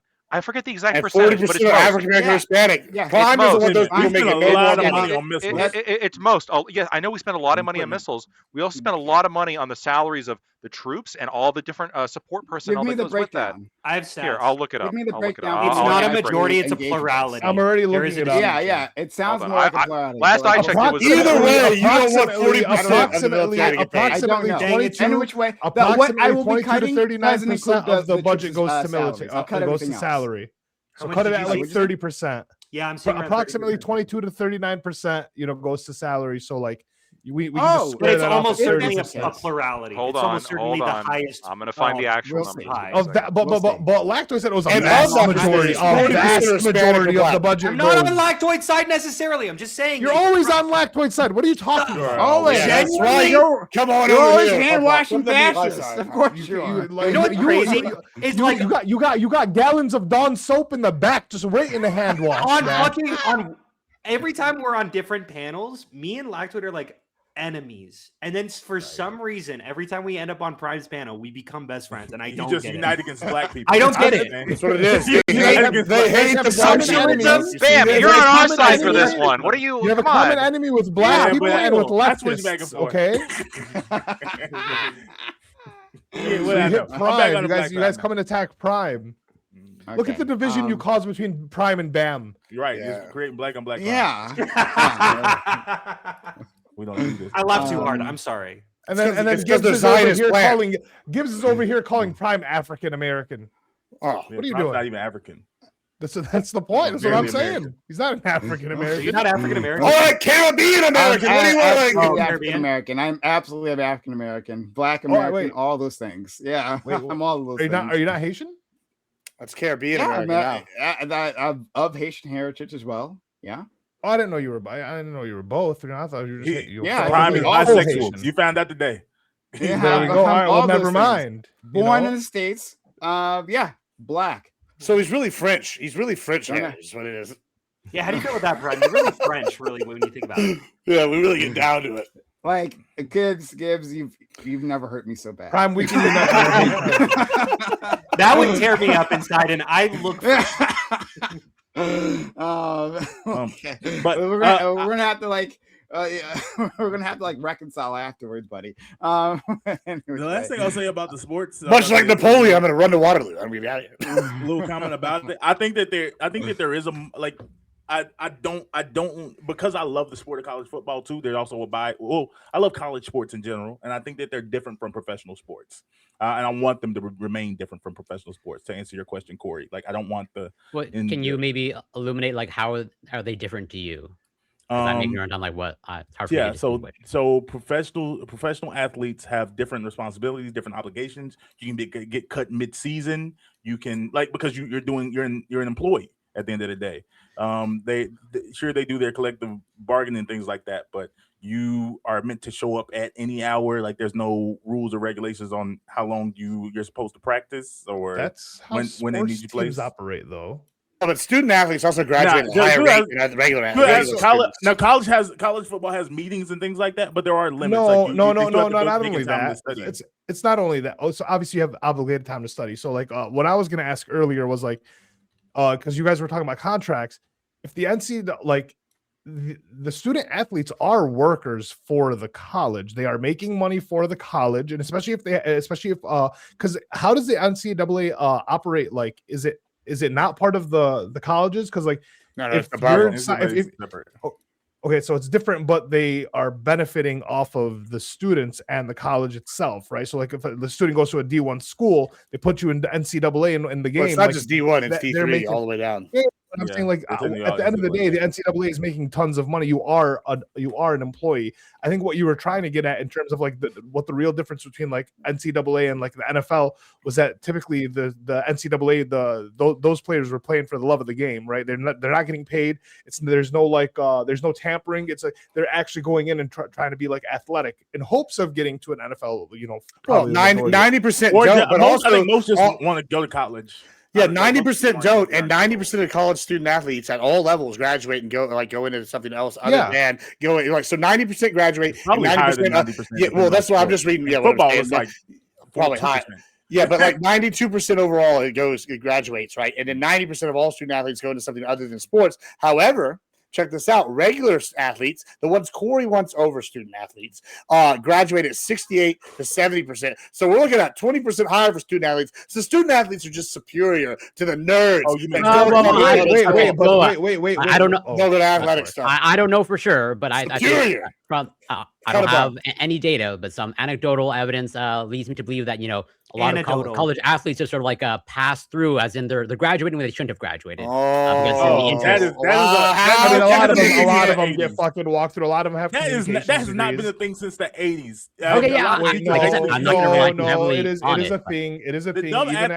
The dumb athlete is like, and I'm not going to say it doesn't exist anywhere, but it's mostly a myth now. No, first to be clear, I'm not saying that they take it. I'm just saying that I don't know how much stock I put in that 90% graduation rate. Like, this is true reflective of like their. If you're graduating with a communications degree, right? Like, it's different than you're graduating with like pre-law or going into whatever. Yeah, a lot of the student athletes that go to a school are going to pick their majors. So bad. But they also graduate with name recognition. If I go to start a business and I already have a name, that helps a lot. Like, say I'm Drew Tate. I don't know exactly what he does. If I go and start a business in Iowa, the school isn't what gave you the name recognition. It was my athletic skills and like your ability to perform. It was, I know, but it was your ability to perform, because like a lot of these people school gave me the platform. There's a lot of the reason why like scouts are in high schools, or like why high schoolers now are like arguing like they should get paid, because like, fuck, if you're bringing in the crowds to a high school game, right? When Drake is going to high school basketball games, because one, the mom is bad, but two, the kid is just like a star player. You have LeBron's son who's like bringing in crowds. Like, there's going to be arguments for these people to get paid, but like, bam. You were saying that the school can't sign a contract with they can, but there's going to be limits. Like there's going to be limits how you can do things related to incentives when you're still trying to hold this categorization of like, they're not an employee. We're not a for-profit business. So the issue is like when it comes to student athletes, I think the contract needs to be complete. Like, it does need to reflect that there's some professionalism there, because you aren't just a student at like you're bringing in massive amounts of money. People are coming in. Once again, there is the name recognition that gives the same. People are buying jerseys with your name on it, and then there is this organization known as the NCAA that's on top of everything, making video games, doing the whole. Like, you aren't just a student. You are a worker for the school at that point. Would you disagree with that or no? I mean, again, I can see the argument for it. Here's the question: Would you tell an 18-year-old kid who is like struggling at their school? Would you tell them that like, you signed a contract, you can't transfer to a different school? Forget about like for sports reasons, like you signed this contract, you're required to stay here.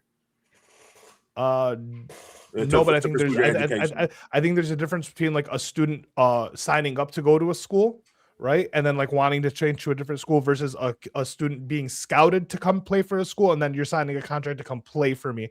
Like there's a completely different right, but it's still a contract. It will have to be bonding. It's a different You have to be contract. bonding on That's both what I'm sides. saying. It's a different contract. Like as a student athlete, I'm coming and I am working for your school. I have different obligations than just a student who comes into the school like willingly. Like if I made the choice to go to U of M, right? But then I'm like, I don't really vibe with U of M. I want to go to Michigan State. Yeah, like there's no obligation for me to be here. I made the choice. This is like, obviously I have the freedom of choice to go whatever school and pay to whatever school I want to pay to. But then like as a recruited athlete, right? That's what I'm saying. You aren't just a student anymore. You weren't picked up because of your grades. You weren't picked up because of your like scholastic ability. You're picked up because we need to win games. We want you in this position. We scouted you. We're recruiting you. We're going to give you certain benefits that come with like being like a student athlete, whether it be name recognition or being like the big man on campus, how it was back in the day. But now it's like you're also going to make money. You're going to make a different organization and different corporations money. So like, yeah, you aren't really just a student anymore. You are a worker, right? At a certain point, like these colleges need to admit that their student athletes don't even really need to be students. They are just recruiting. This is just like lower level professional football. Or they want the athlete, they just make them a student. That's what I'm saying. Is like you're making these kids students. A lot of them are coming in getting bullshit degrees. Like they're not really there for the degree. Well, you say that. There's a difference between D1 and the other two, right? So, like, this is actually important. So, when we bring up student athletes, there is one exception to the thing I said earlier. They're both at 70% regular students and D1 athletes. D1 athletes are graduated at 70, so they're equal to regular students. All the other ones. So, when we talk about the NCAA, it doesn't just apply to like Texas A&M or Alabama. It also applies to like Texas A&M Kingsville. Right, yeah, like this guy might have name recognition, whatever, but they're going to require that kid to go to a certain amount of study hall every day. They're going to try to do all other things, but they have different obligations, right? That's what I'm saying. Is like you come into a school with way different obligations than your average student. Yeah, they have more have to go to study hall. Yeah, they have more school obligations. Wait. More like no. Yeah, they have more. That's what I'm saying. You have more obligations than your average student. You aren't just a student. Yeah, you have to keep the reason you have these obligations. The reason you have these obligations to go to like study hall while going to practice, while doing two-a-days, while doing gym, while having a coach up your ass is because you are there to make you're there to make the school money. The school is operating as a business, right? They're selling tickets to games, they're selling jerseys, they're selling hoodies, they're selling merch, and then where you're rated as a school, like if you're in the top, that's every academic student ever though. Like say I go to A&M, right, and I didn't fucking go be an athlete. Like okay, they have the commons. Where are you going to buy your food? Okay, we're going to pay for that. Oh, I'm going to pay for the dorm. I'm going to pay the dorm there. Oh, guess what? I'm going to go pay like for these classes. So every person that goes to college is just a money revenue source for. Yeah, but there's a difference between the ones that are going. No. There's a difference between the majority that are going willingly, that are paying for except the regular student can go work versus the students that you're recruiting that are making you the millions and billions that come off the back end of like ticket sales, right? Me going as a student to like some school, I'm not bringing in ticket sales to the school. They might be making money off of me at the fucking food hall or at the school store or whatever the fuck you're talking about. But like, there's a difference between me and what I'm investing in the school and what I'm bringing to the school versus like a quarterback at University of Michigan, right? There's a different load of money that's coming in based off my input versus theirs. Yeah. So okay, so if treating this like a business, would you be comfortable? Like, let's say I'm an employee here. Would you be comfortable having to profit share or have any type of salary cap with your teammates, the other sports at your school, or even within the conference? Or do you feel like a salary cap? A salary cap, as far as I understand it, is like the team or the NFL has a limit to how much they can pay like any player, right? That would be the salary. Yeah, essentially, yeah. But then I can still go get my deals on the back end, where I can go. Well, I mean, you can go like if you go do stuff with like the thing would be limiting all of that. They were saying like putting some sort of I'm not okay with limiting like the back. If the schools want to have like a salary cap where it's like, yeah, well, realistically, we can only pay these players like up to like $2 million a player. I can understand that, but then like you can't limit their ability to go like make money in their community, right? Like whether it be like doing opening grand openings for stores or go Nike, like you can't do that. The issue with that is that's how I think that's how you have the Wild West, because a lot of these boosters at these schools aren't employees of the schools.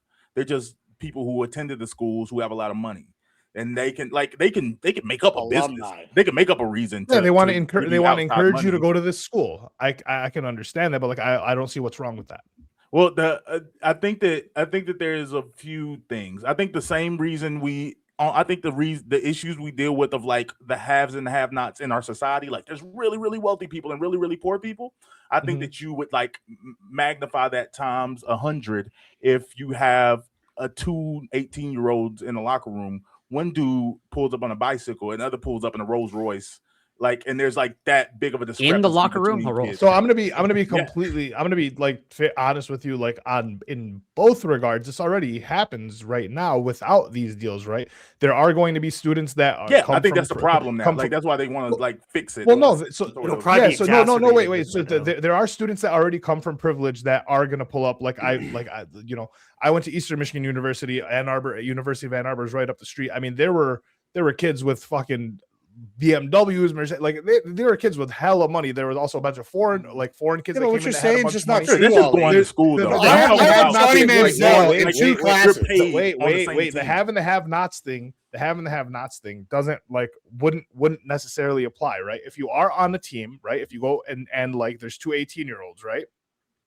And one of them is a bench fucking linebacker, walk on, right? They're just there, but then there's also like the captain and the quarterback, whatever it may be. Obviously, this is in any business, in any team. There's players that get paid more than other players, and new players aren't going to necessarily come in with money. They're going to have to deal with it for a year or two. You were talking about like all these exceptions. I had Manziel in 2 classes, and so like I don't know what you're talking about. They're not getting like special treatment, at least not since like the 80s. Like I was saying, so like half of what you said at the beginning there is just blatantly not true. I agree with you, but that's a different. When I say okay. Okay, listen, we're going to do that. We're going to do the anecdote, Gibbs.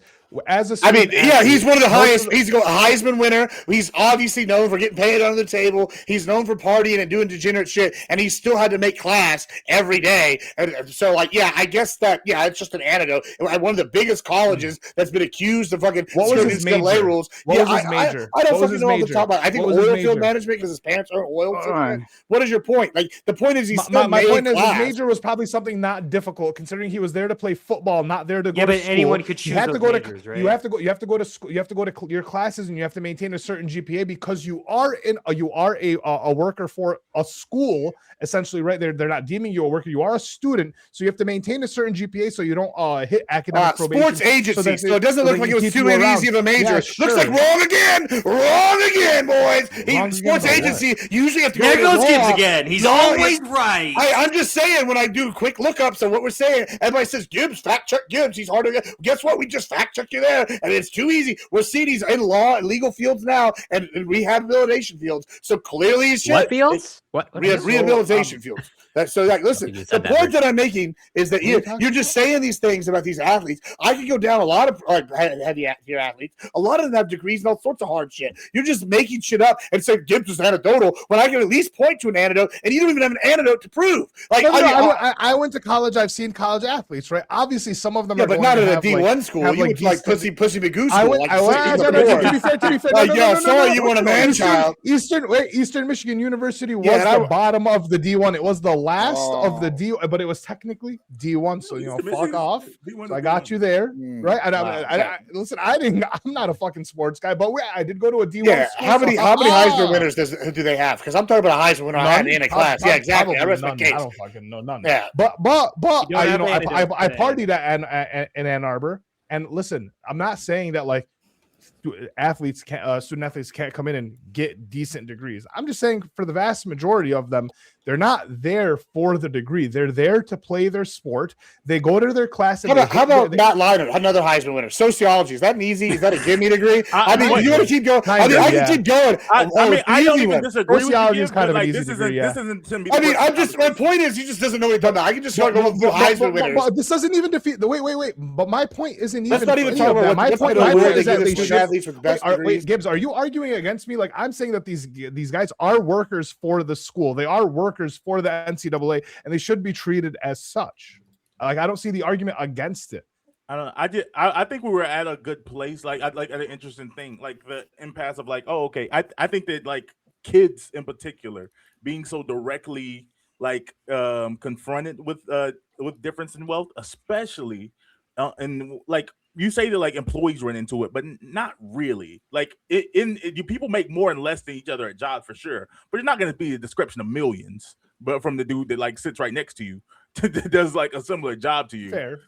Like I don't know. I think that it could create like a social exasperation.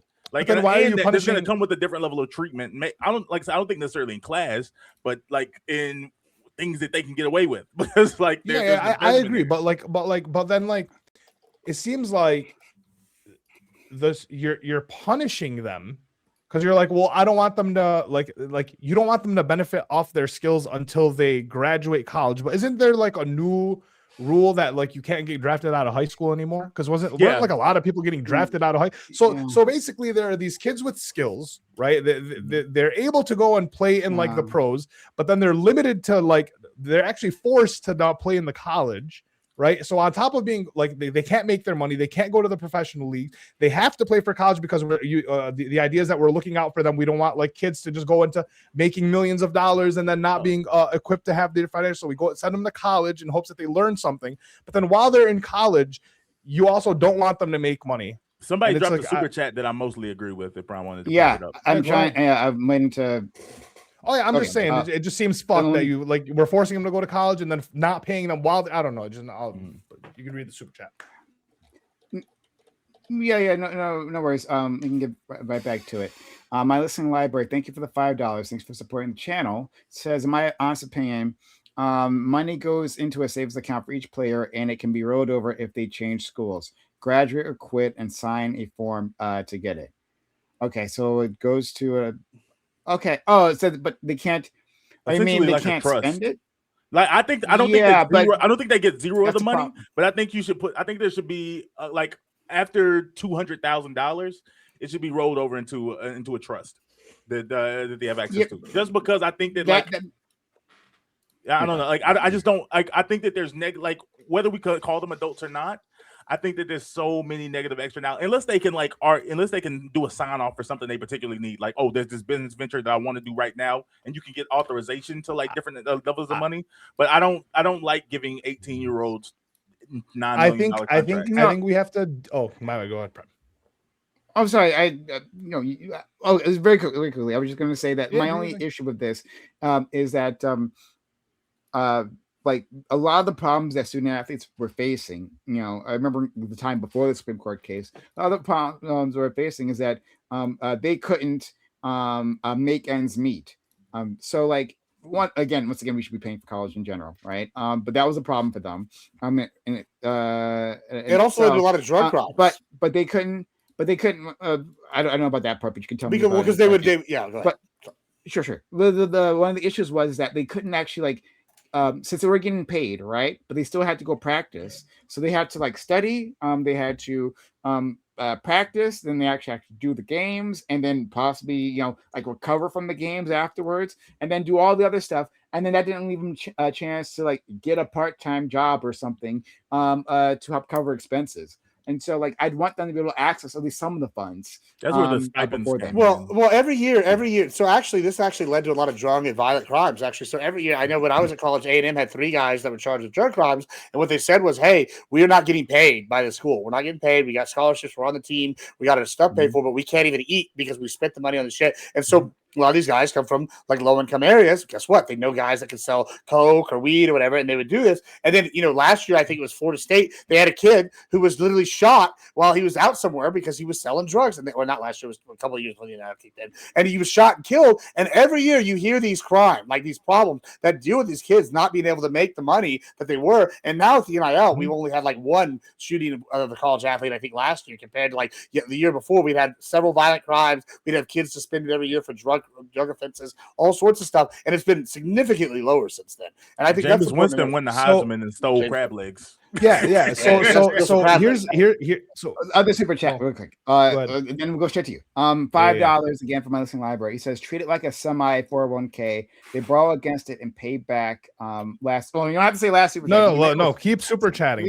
Super chatting. Interrupt me all you want with all your super chats, please. Thank you so much. Go ahead, Ali. So, like, for better or worse, I think we have to because Bam, I get what you're saying, that you don't like the idea of financial discrepancy to like such a high degree, especially if you're like going into college, right?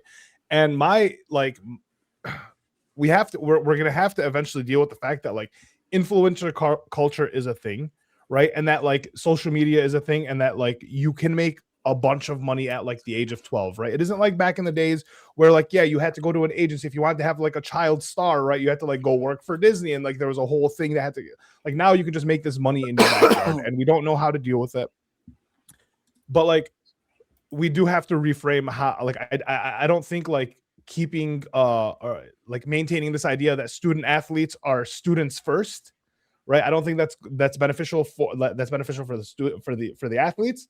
I don't think it's beneficial for anyone going in. I think it only benefits the school. I think it only benefits the NCAA, because we do have to like contest with the fact that these kids are coming in. Sometimes they're coming in already as celebrities, right? So like when you're coming in with the the 50,000 or 100,000 Instagram following at 18 years old because you're nice with a fucking basketball or a football, like we're gonna have to deal with the fact that like you're bringing money into a school. There's a reason why you're being recruited, right? And then like we have to deal with the fact that like, yeah, we're seemingly going to have a lot of like 15-year-old fucking rich famous professionals, man. Like we either ban them from making this money, ban them from the internet, and like say, hey, if you're under the age of 18, you can't really participate in this world that we call the internet, or we're gonna have to like accept the fact that like, because like, where do child labor laws come in for these kids when it's like a 15-year-old who's sick at basketball, 100,000 followers on Instagram, has scouts and like NBA and like Sports Center looking at him and talking about him,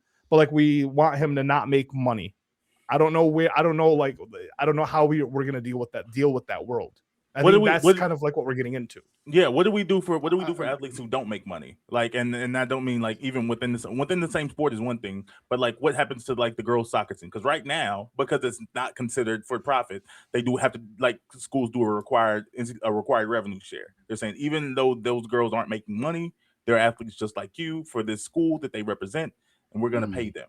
We can either keep them on a salary program, or not salary program. Like they can just get their scholarships like they've been getting, especially if I'm going to a Big Ten school for football, but then there's like a lacrosse team on the back end that no one goes to and no one watches. They just happen to have like a lacrosse team. You can either pay them a low salary, or it can just be. Well, what happens currently is they don't get a full scholarship. They'll get like a half ride or a quarter ride. Yeah, like I mean, if they're already not getting like the full ride, like Title IX requires full scholarships, for a number of sports. Even I think the school required like 16. The schools had to require then like maintaining the full scholarship idea, so on and so forth. I mean, like once again, if your sport isn't producing this like bringing in the crowds, then I'm assuming the expectations on the athlete of that sport isn't as high as like the other athletes.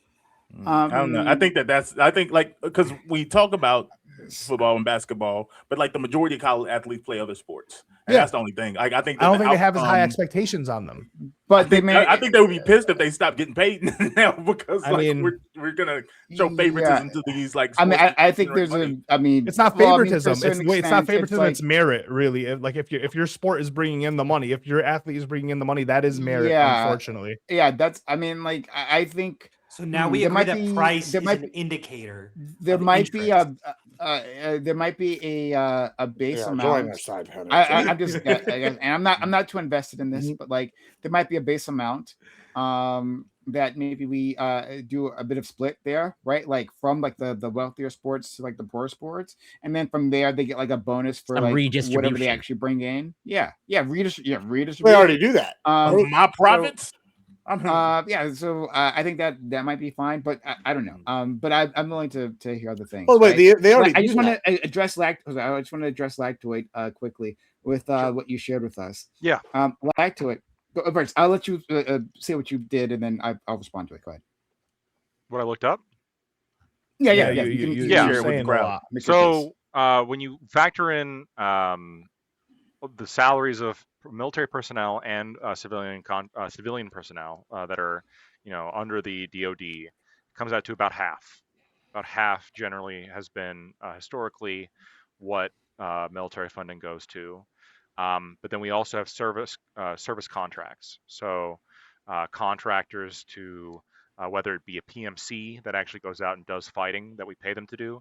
This is different than procurement contracts. So I'm not including like paying Lockheed Martin to manufacture so many Tomahawks for us, but like including things like people, construction contractors who are building military bases, PMCs, etc.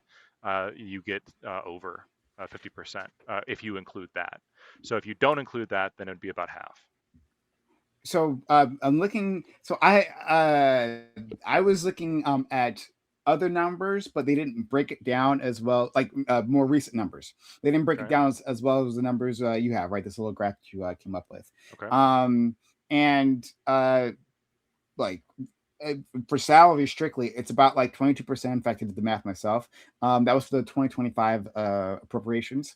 22% directly for military for active duty and reservist military salaries.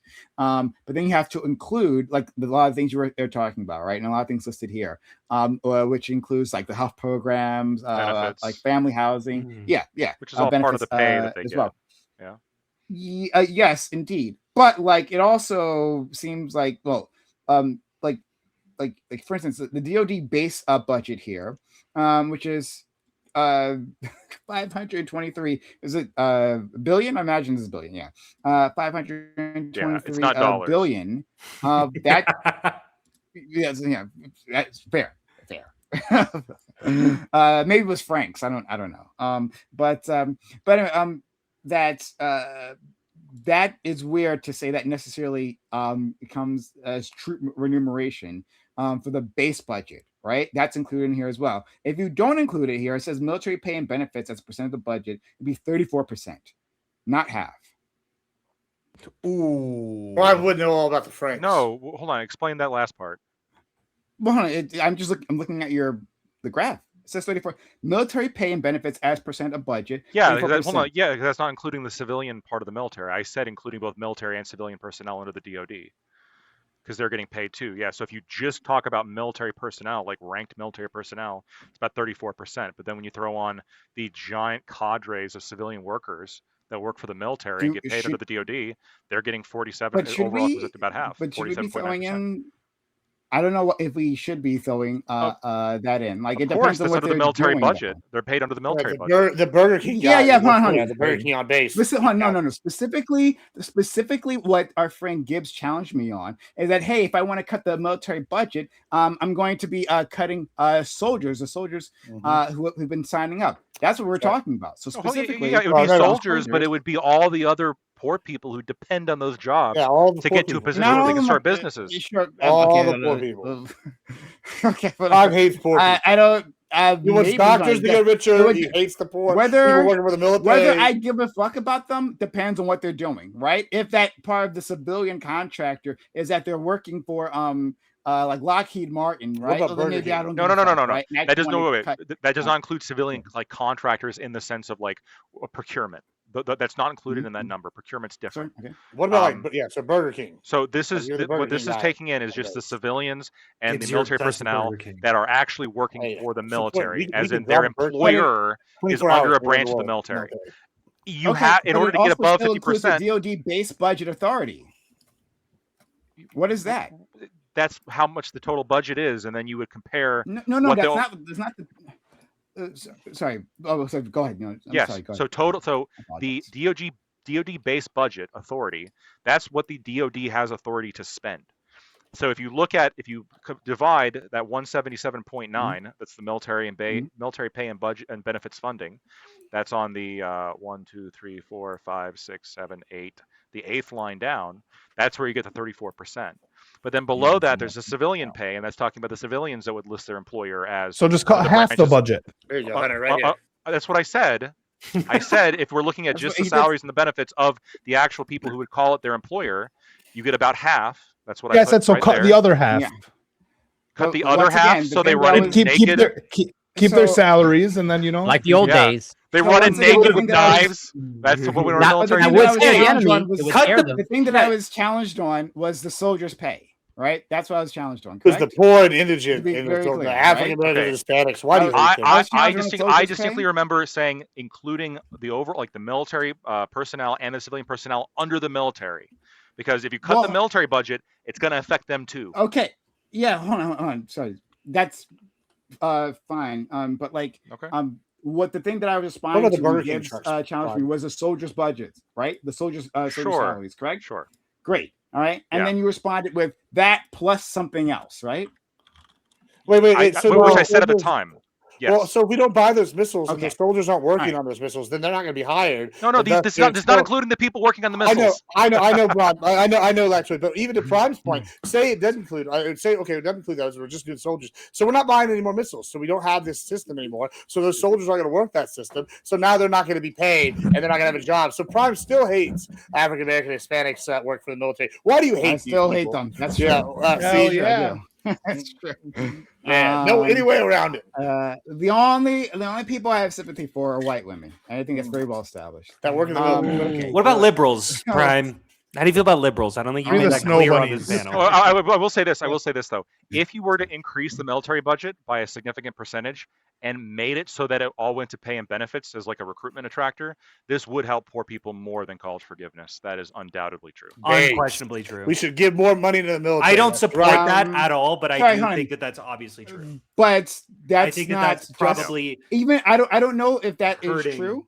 But let's say that it is, right? Well, I really don't know if that's true at all. Actually, I don't. I don't. If you 100% don't know increase if that's base true. level salaries to the military, Wait, hold on. Obviously, hold on. Yeah, Prime, let's let me say- speak hold your on. language a little bit. Could I? Don't. Why? No thanks. Okay, wait, hold on. Could I just say real quick? First off, the military takes advantage of poor people. That they're essentially they increase the amount of health. They allow free college and give them health care because poor people are more likely gravitated towards the military. No, hold on. It's also an opportunity they can use to get Sure, ahead. I agree. That's I agree. also- That's not taking advantage. There's different ways to look at this, but largely speaking, the military is largely full of poor people, and I would say that that's probably because the military is geared towards them. It's geared to sort of take advantage of people, and Because bring people who bring them make in. money don't want to go join the choose- military. hold on. 100%, Hold on. 100%. So Why- they're why- largely filled with poor people.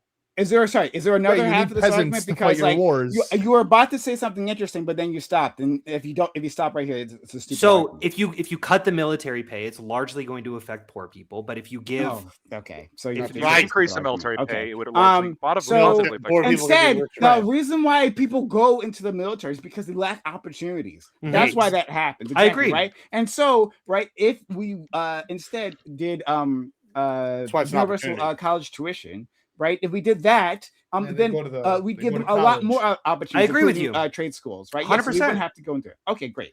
You know how you So can that get would be a free big- college though? That'd be a bigger benefit and no bombs involved, right? You know how you Like, get no, free college? no getting But I shot don't think that down was and part of the no dying for conversation that Israel Lacto was involved, saying. right? No dying for Israel. I agree. That's awesome. Okay, great. So True. then it would be a Yeah. better benefit to increase the universal college Unquestionably, tuition. but I just want to point largely- out how anti-Semitic this is. So you have a problem with people dying for the one Jewish nation? Is that what I'm hearing? Yes, particularly Great. actually. It's true. Disgusting. Absolutely disgusting. This is why so- Prime targets me. Has anyone noticed that Prime targets me as the only Jew on the panel? It is. Well, I mean, Oh, you didn't wait. tell us you were That's Jewish. true. It's That true. is He a dropped that little bit earlier. noticeable. It's a little bit That's it. noticeable, Prime. Yeah, I'm Might just be. saying. And I'm going to have Netanyahu come after Hold on, and you were worried about my lists. You might. See, I like the Jews. They have money. I'm personally gonna Well, have I'll Netanyahu. be sure not to Well, accept Hutch is any only pages, kind of okay? Jewish. So he's only half If Jewish. we're He's doing only the- if half we're doing- no, Jewish. He's only half we're full. not even we're not even from the mother, right? It's like the father. I Eh. know it's my dad. Drops it it's down to not my like mom. 25% easy, right? Wait, there. does that not count? Is it The I don't Jews think that consider counts. it through the mom, Counts? but really only the Orthodox. So if you ask some Jews, they will not consider me Jewish. But if you ask Hitler, he would consider me Jewish. And if you ask Israel, Well, that's my they would authority, consider me Jewish. so. So it's like it is kind of. It's like that's who I'm. Israel. Wait, hold needs on. you What's your to be bank Jewish. statement? What's your bank statement like? Okay, You, let's. how in I'm- debt are you? I'm surely not Hibbs. Jewish then. Oh, Jesus. Oh, Mm. I want to know. Prime wasn't talking for the last 2 minutes. All right. Okay. Anyway, thank you for that. That was a lot of fun. Prime was right again and again. It's amazing how that works. Wait, I thought it was Gibbs. well, I've been right the whole time. Prime Prime, Edgar. Prime and Gibbs are a tag team. I think we're agreeing on lots of Oh, things. so you've right? been Yeah, you've been hand absolutely. washing with the Trump supporter. Hold on. Washing him up. Well, he hand washes for Gibbs. Gibbs is the only Trump supporter that we Yeah, support. I'm also like, Yeah. on the Trump. I'm with Trump as long as he's making me money. Hold on, sorry. One other thing. That this, and I meant to get this out, but you guys, we had a live the conversation. So I didn't want to interrupt this, right? But it's for Gibbs. Oh, Gibbs, I don't understand your entire argument. So I forgot to mention that. I don't understand your entire argument as it relates to your political outlook. You have said specifically, and all my regulars will know this. You have said specifically that you don't care, right? Like how people make their money as long as they make their money, right? It doesn't matter if they Right. trample other people, right? Yeah, that's fine. But Or now if they're a specifically pedophile, student then it's okay. athletes, yeah, Was the even if they're Democrats? fucking pedophiles, it's fine. Hold on, I didn't know As we were long talking as about the there's money in your Democrats. pocket. So okay, so for the student athlete situation, For what the do Catholic you priest. care if they're taking advantage of these student Oh, athletes? I can explain this because it's actually easy because this is why I think it needs to be changed. It needs to be called over for there needs to be some sort of overarching determinative kind of fit body. But they're not the NCAA. The reason why I care is one, I do want student athletes to make money. I was a student athlete. I didn't get the chance to make the money, So but what I if could you I could see how I could make some money on the student athletes currently. I can see how I could make more money if it was fair across the board and more student athletes had a chance to make equal amounts of money and sorts of things, or as well as the colleges being able to benefit properly. Yeah. So Gibbs, it does. Wait, I Gibbs, have something to throw to you. I want to ask quickly. If you were part of the NCAA, would you be advocating for the SCORE Act? Depends on how financially tied I was doing. Okay. What Good if one. what if I could introduce you to an ideology that could essentially increase everyone's median wealth, largely speaking throughout the country, and that would benefit essentially everyone, including college athletes? Yeah, but if it's everybody's median I've wealth heard goes this one up- before, Hold on, Stalin. hold on. No, If no. everybody's median wealth goes up and my wealth goes down, fuck the median wealth. I don't give a shit. But so if you worked for okay, this is incoherent. Wait, you're surprised now? It's incoherent. Starting now. Yeah. You're right, Corey. You're right. You only apply it to What's the good for NCAA. Gibbs is Hold good on. for the gander. All Yeah, right. you only apply to the NCAA. This may be true, but there's a plethora of financial incentives across a board of interests that you need to consider, not just the NCAA. Let's wrap things up. Thank you Mirror. all for being here. Much appreciated. And thank you for the people who supported the channel, which would be Gibbs in my listening library. I do appreciate you both. Hey guys, in case you enjoyed this, if you're sitting out there, consider following the channel wherever you might be, right? Twitch, Twitter, or YouTube. No, not Twitter. Fuck. Kick. There's It's probably no called one on X Kick. But if now. you're on Kick, oh my god. Fuck. I don't believe that. No, I don't yeah, it's believe fine. that. Yeah, no. And watch yeah. for Elon now. But consider following the channel. We have these great conversations. I think you'll enjoy them. Come back for another one. All right, I'm gonna give an outro to all these amazing people. Starting with my friend Lactoid. Lactoid, thanks so much for being here. This was a lot of fun. We had to travel a bit, but we arrived at some great friction. Yeah, I'm Lactoid. It was a good conversation. I'll be honest with you, I didn't know nearly as much about the NCAA as some of our other friends here. I had just a general understanding of this is a government bill that dictates certain things that people have to do or shouldn't have to do, and I was able to more or less find my position from that. If you liked what I had to say, you can find me at Lactoid TV on Twitch, Twitter, and YouTube. Thanks. Thank you, Fred. Thanks for the honesty. Let's go to our friend Corey. Yeah, as always, entertaining and grateful to be here. And I'm going to compromise with the other side, as in like I'm now hand washing them. Yeah, absolutely. I'm gonna compromise with Gibbs, and I'm gonna revise my bans. Just ban football. I'll live with that, and basketball. And at least that's coherent. Can survive. So boxes on the table. Too late. You can't take it back. You got me. And I do want to point out, okay, just maybe as a warning to Hunter, since you and Lactoid seem to agree a lot recently, just keep it in mind that I believe we learned last week that according to Lactoid's worldview, he must concede that he is morally worse than Epstein. Okay, so just keep that in mind. You're forgetting a very important exception. No. When did this happen? Was I here last week? I believe you were.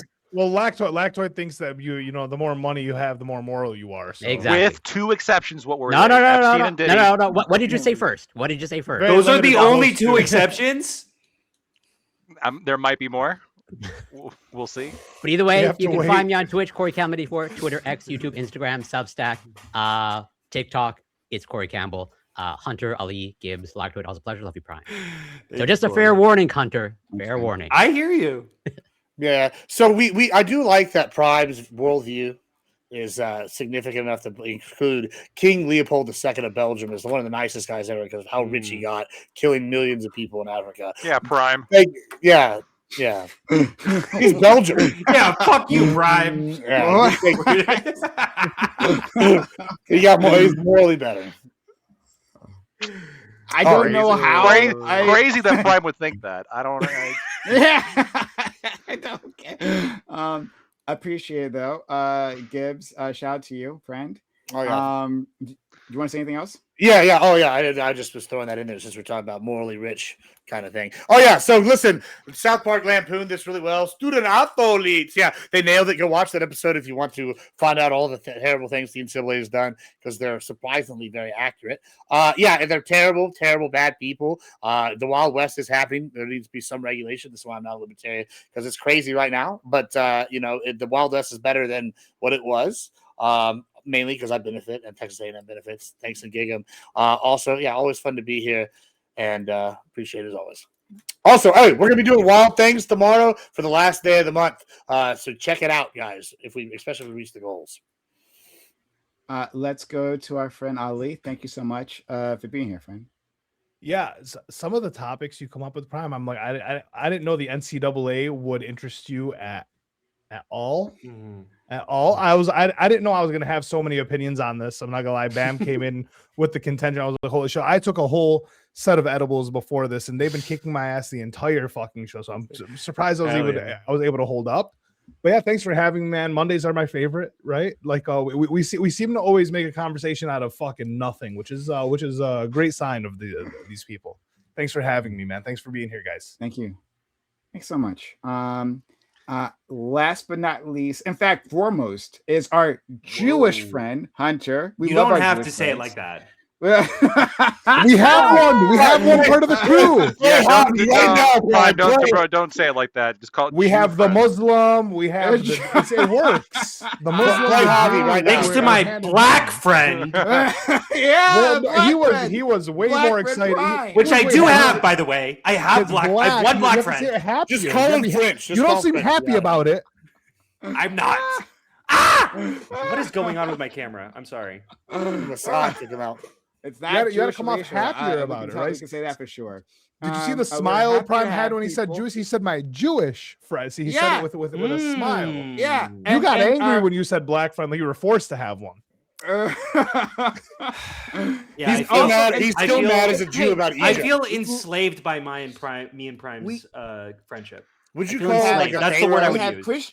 On this screen, you have a Christian, Gibbs Christian, right? Yeah, correct. We got a Muslim individual.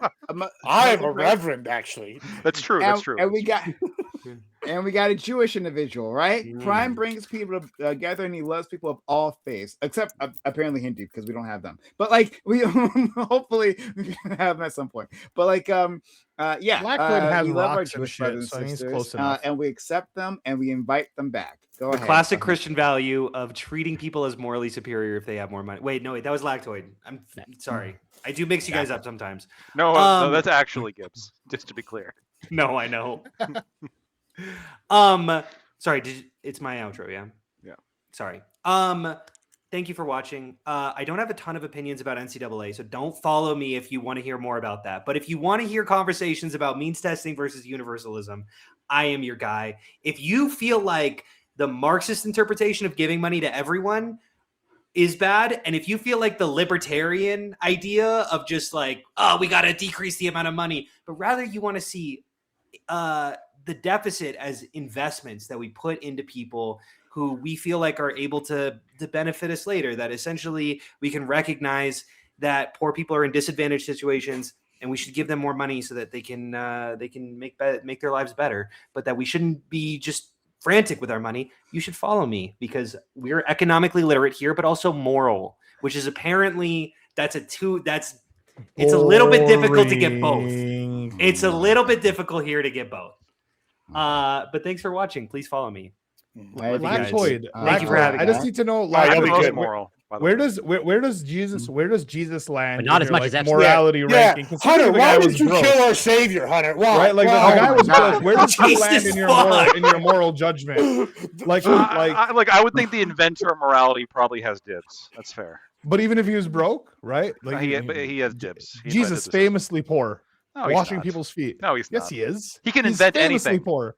He can just create anything. That's like, well, But he was still poor. He turned water to he wine and was- didn't sell it. no, he was feigning pretty poverty. homeless. If you're poor, that doesn't mean you like. Come on, like, oh, Are you saying I he could was a hear that. champagne Oh, socialist? He's the creator of the universe. He wasn't poor. yeah, he wasn't fucking poor. Being Wait, poor are means you you don't saying have he's a shit. champa- are He you has saying everything. Jesus is a champagne socialist? No, I he hear was this. playing a Jesus poor and person Hassan for TV. Piker, This is pretty famously the good. same person. Isn't No, that he's- worse? Isn't that like no. morally bankrupt? Just No, it's pretending not. to be He to did it create a for following. he did it for reasons perfectly sufficient for him. He used The the inventor of means to an end. morality.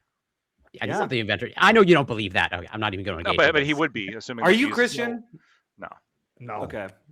I'm not Would religious. do If I was agnostic? to become religious at He'd be a any point in the Muslim. near future, I would become Christian. Yeah, I actually went to You'd a church on Sunday. become a Muslim. It makes more money. Ollie, are you Muslim? I mean, I'm as Muslim as you are Jewish. He just took Yeah. a bunch of edibles. As he More exhales the ethnic base than- cloud. yeah. I'm not kosher. You're not halal. I get it. Yeah. Oh, I'm just trying to That's my leave. terminology, right? I think. Can't escape back. Oh. All right. Well, thanks, friends. And we'll see you Much next love, week. Have a everyone. good one. Be well. Peace, everybody. Have a good Thank you, night, guys. boys.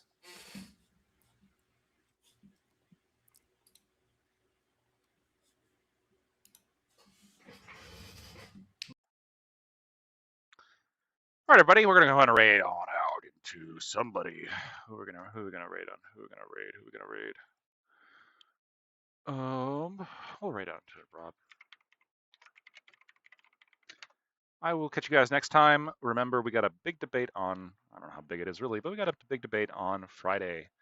We're gonna be debating Russia-Ukraine, so tune in for that. Peace.